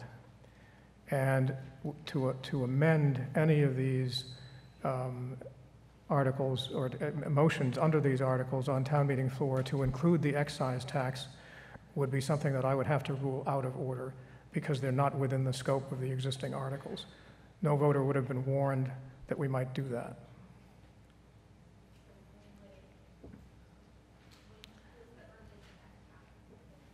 Wait for the mic, please. What's the earliest that that could happen then? That if we voted them down tonight, when is the earliest that it could come back? Sorry, if we vote for them this evening, then Yes. what's the earliest that we could discuss the excise tax? I would defer it to Mr. Eichmann, but I believe we could take it up at the special town meeting in the fall. He's nodding yes. Yes, Mr. Bowling. So on the subject of the excise tax, we actually discussed the timing of this a little bit on the board. And we decided specifically not to include it tonight because we felt these issues were complex enough as it were. And as I said earlier, if we do, in fact, allow retail marijuana in the limited commercial district, realistically, it's not going to be any time within the next year before a retail marijuana establishment is going to be placed there. It's just really not going to happen. That leaves us plenty of time if we go that path, if it becomes actually on our horizon to put the excise tax in place. That was the thinking of the board. Thank you, Mr. Bowling. Mr. Dietrich.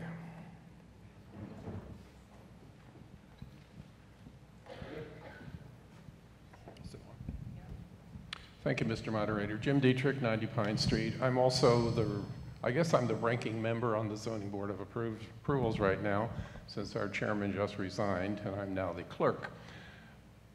I feel that we're being asked to consider basically to circumvent the will of not only the town in the last general election when we voted to approve marijuana, but also of the state, by a relatively small group, because it takes only a small number of individuals to put something on a warrant, if I understand the process correctly.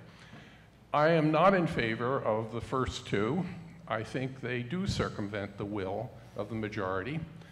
I am in favor of asking the zoning board to look at it, even though we are not looking for more work. It is a much better way to control it in the general district, and as Selectman Bowling has pointed out, it's not going to happen overnight. We have to give it a lot of consideration. There's a lot of things to consider, but to vote to kill it outright, I think, would be a grave mistake. Thank you. Thank you, Mr. Dietrich. I just want to point out that under the proposed amendment to the zoning bylaw, under Article 19, the special permit granting authority would be the planning board, not the ZBA. Further discussion? Yes, Mr. Keough. Thank you, Mr. Moderator. Contrary to what some people have stated in the last 10 or 15 minutes, I'd like you to listen carefully to a couple of thoughts that I have. The three articles in recreational marijuana that we're discussing tonight in no way change the state law on legalization of recreational marijuana that was voted in November 2016. These three articles allow the residents of the town to control the many types of recreational marijuana facilities that we wish to allow in our town. We are not overturning the will of the voters.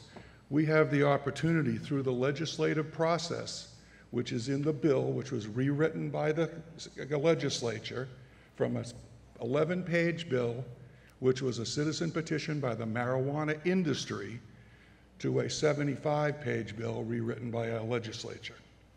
We have the opportunity through the legislative process to chart our own course. That's what Articles 17, 18, and 19 are about. They're about choice. There are divergent opinions concerning recreational marijuana in Manchester, and I would like you to think that the first two articles, 17, a ban by zoning, and 18, a ban by general bylaw, is what's referred to as a belt and suspenders approach to banning recreational marijuana in town. Just as you could use two methods to hold up your pants, a belt and a pair of suspenders, we can ban recreational marijuana in two ways, a zoning bylaw and a general bylaw. I think we need to look at this possible change and make decision if this is the type of change we want in our town. I believe the impact of recreational marijuana facilities in our town will have a negative impact on the fabric of our town. The fabric of our town is what holds us together. The fabric of our town is what makes our town special. And the fabric of our town is one of the reasons that we live here. And I will comment that if anyone wishes to find out what the communities around us are doing, I have the most recent information from all the town clerks that was gathered in the last week. Thank you. Mr. Hamilton.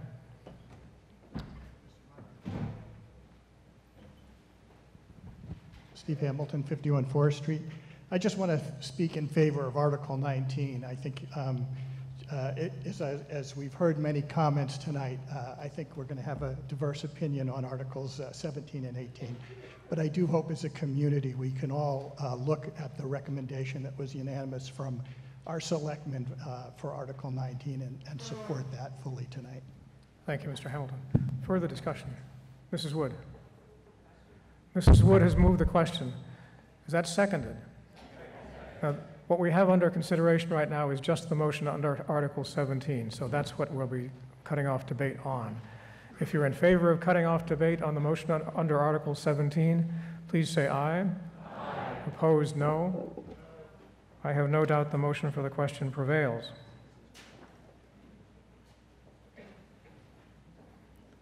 All right.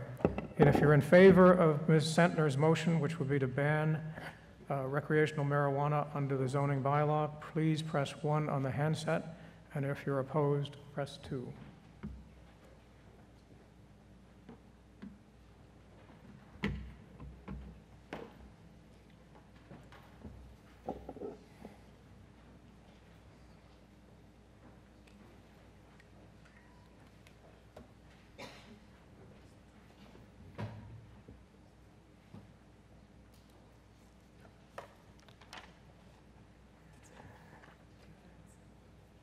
And the motion does not prevail. The vote is 117 to 117. Oh, and it does not prevail because it requires 2/3 under the Zoning Enabling Act.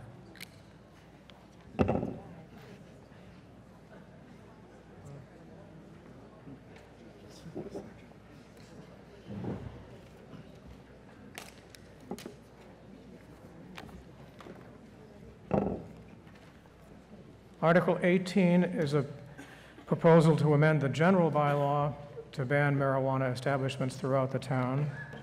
And Tom Kehoe moves the article as printed in the warrant, and Margaret Driscoll seconds the motion.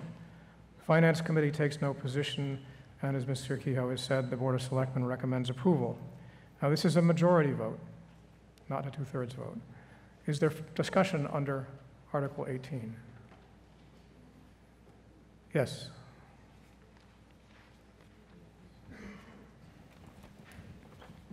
Ken Bixby, 21 Pine Street. One of the things that I keep hearing is the comparison of marijuana legalization and alcohol. And they couldn't be more different than that. I mean, THC can be in gummy bears, cupcakes, cookies. They have candy bars. This is what you're going to see. Are you telling me that you can walk down the street and say, that cupcake that kid has THC in it or doesn't? Can you tell me from a police point of view, when you stop a car, can you tell if the driver is impaired if he's had a brownie? THC in edibles doesn't kick in for about an hour to 2 hours. Many people overeat for that reason because they don't feel any high. We've seen people in Colorado jump out of windows and die because they couldn't handle it.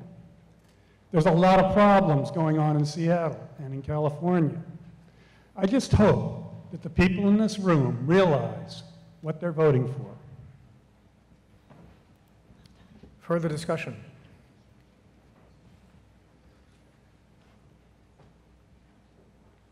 Yes, sir. Wait for the mic, please. Jim Hammond, 103 Summer Street, sorry. I just like to question openly, how much pot do you have to sell to get a meaningful contribution to the tax base here? So for all of you who brought that up, you could also have a casino down the road. It's legal to gamble in Massachusetts, but I don't think any of us want that here. And that's all I have to say. Thank you. Further discussion? Ms. Iavani.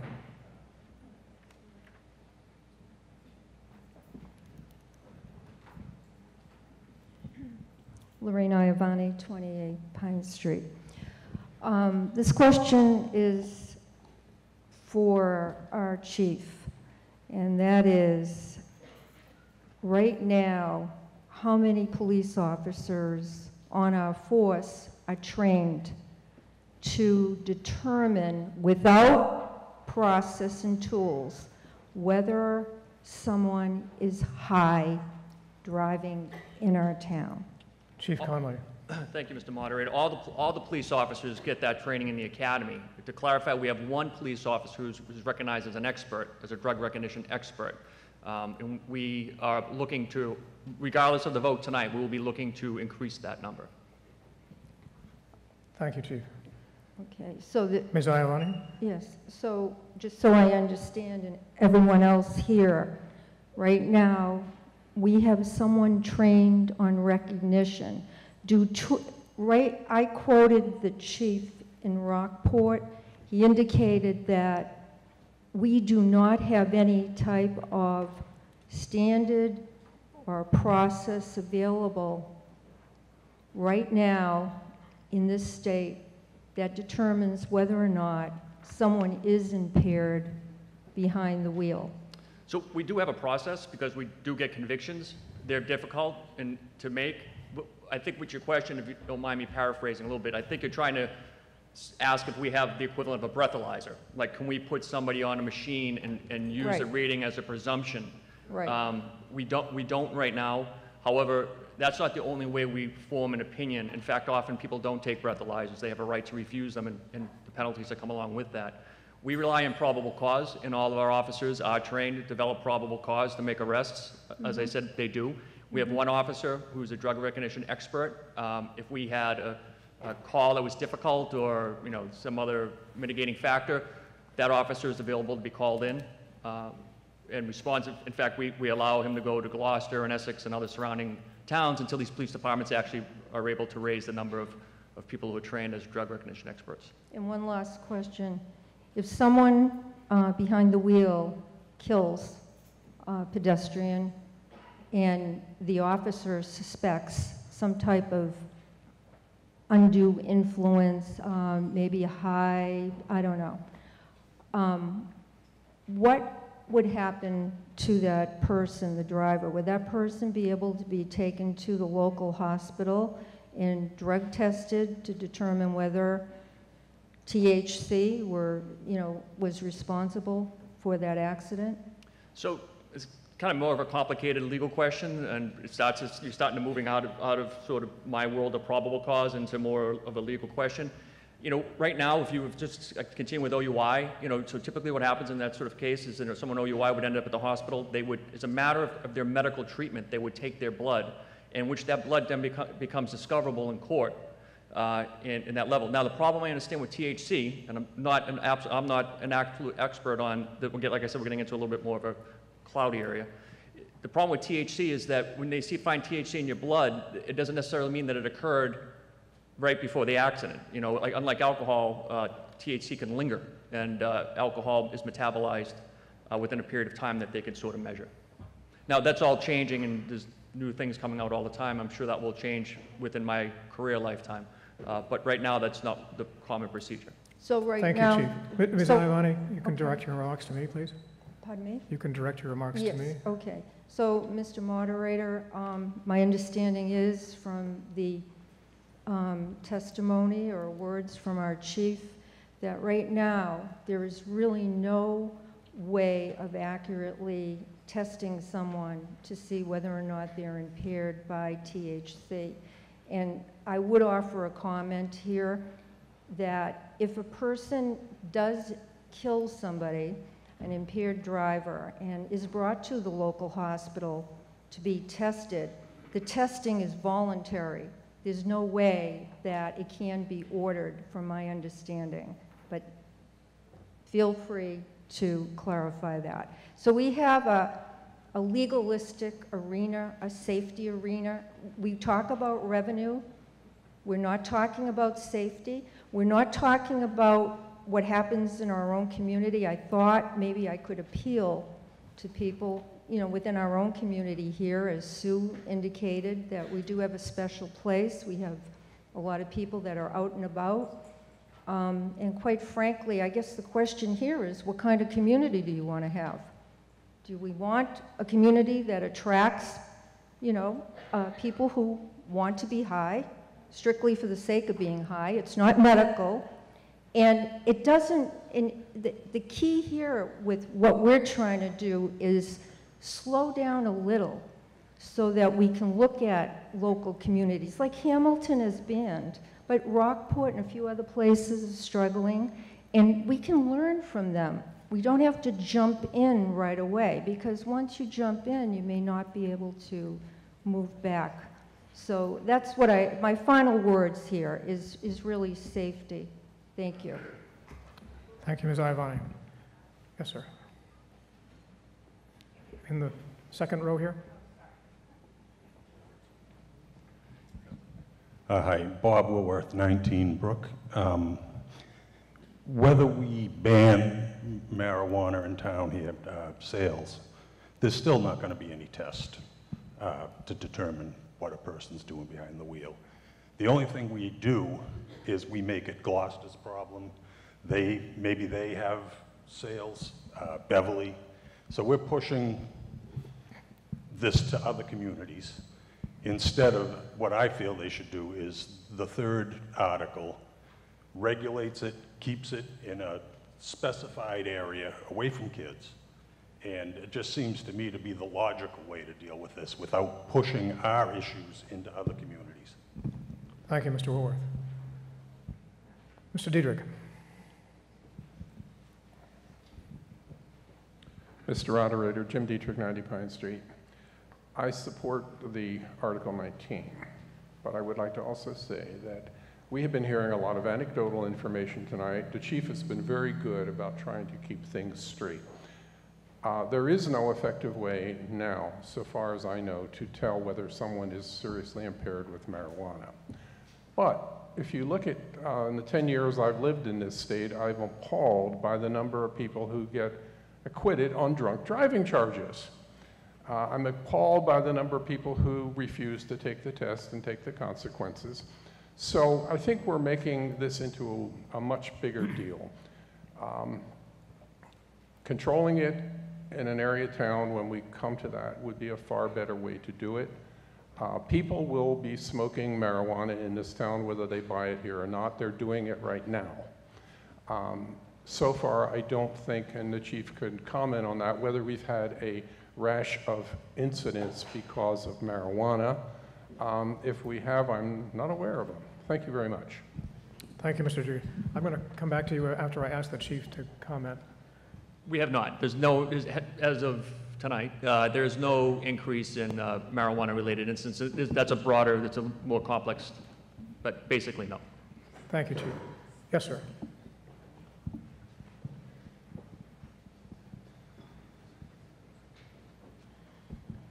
Hello there, Mark Canane, Forwood Home Road.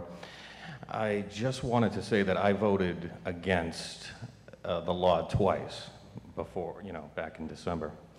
And now I'm up here in favor of Article 19, which is kind of ironic. I just wanted to point out, however you feel about it, as far as taxation goes, advocacy groups for cannabis are currently soliciting state legislation to say they will not receive any tax revenue from the sale of cannabis. And if that happens, we will not get any money, and we cannot restore things like our glorious rotunda or clam shack. So I just wanted to point that out. Sorry.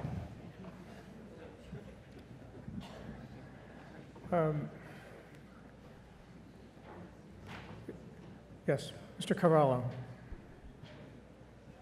Michael Carvalho, 2 Jersey Lane. Point of information, Mr. Moderator, could you define the limited commercial district? We're not talking about a head shop next to Harrigan's. We're talking about something quite different. Mr. Keogh.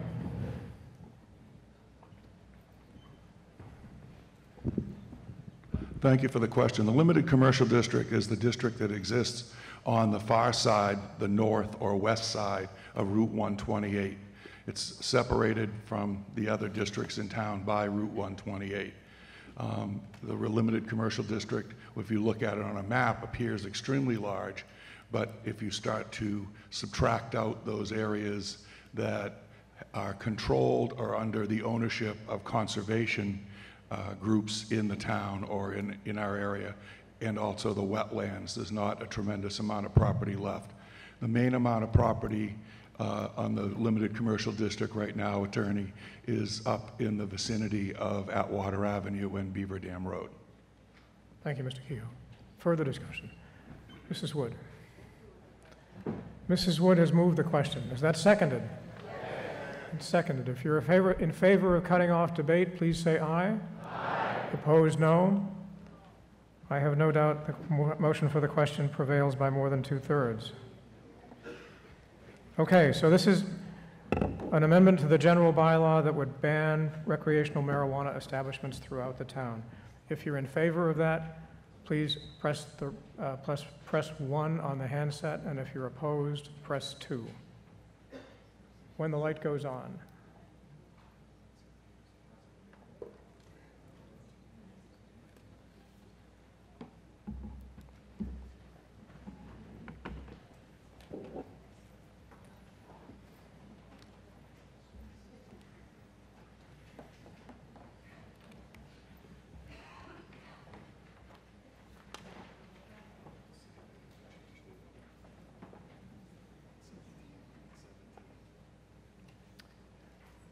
And the motion does not prevail.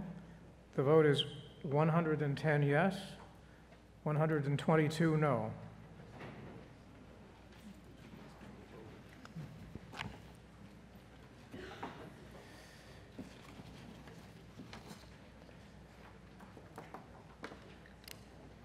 And Article 19, as we've discussed, is an amendment to the zoning bylaw that would limit marijuana establishments to the limited commercial district. And Eli Bowling moves the article as printed in the warrant to amend the town zoning bylaw section 6.19 by adding the words underlined and striking the words lined out. And Thomas Keogh seconds the motion. Meeting ready to vote? This again is a 2/3 vote under the Zoning Enabling Act. If you're in favor, please press 1. If you're opposed, press 2.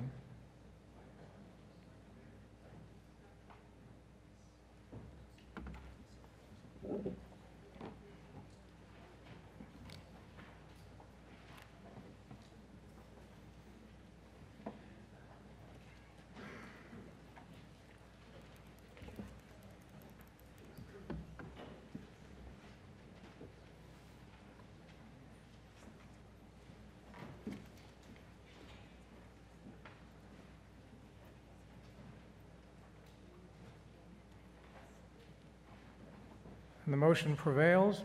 The vote is 183 to 43, and that's more than 2/3.